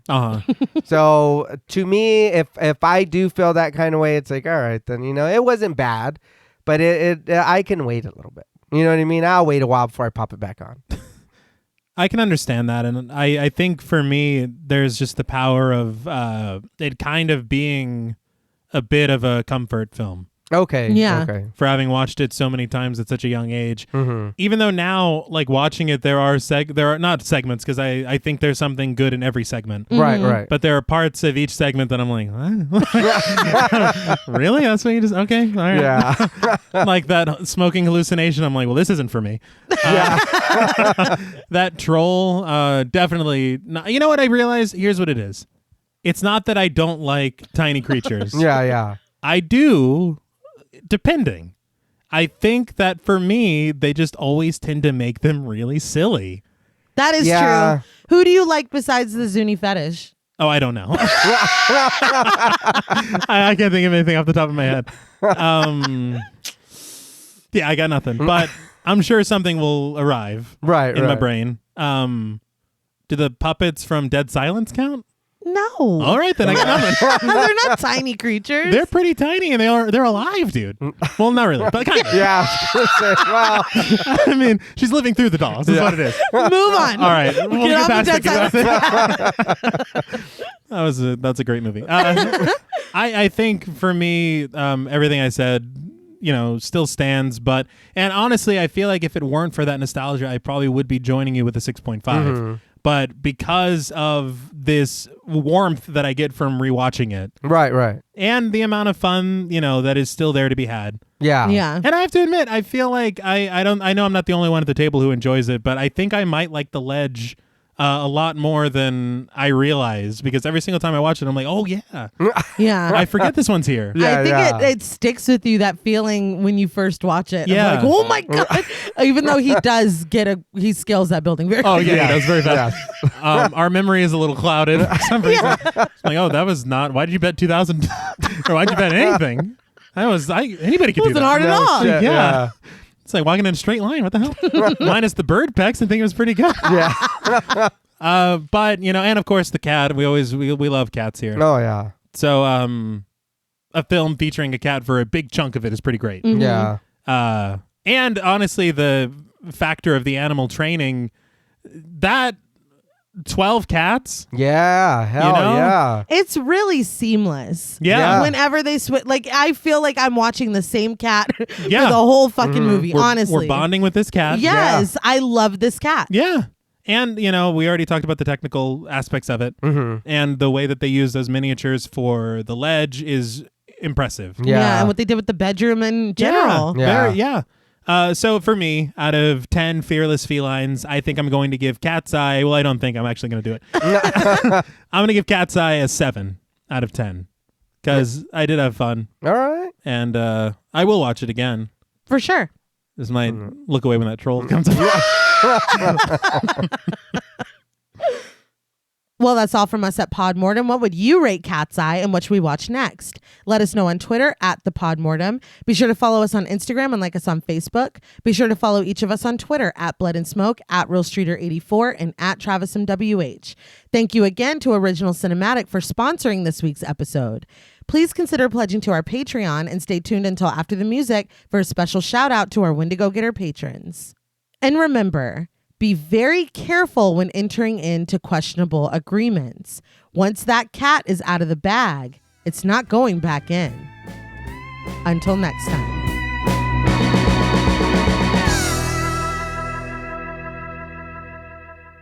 Thank you for staying tuned for a special thank you to our Wendigo Getter patrons. Woo! Yeah. Yeah, woo! Yeah, very good. Very good. And meow, a special thank you to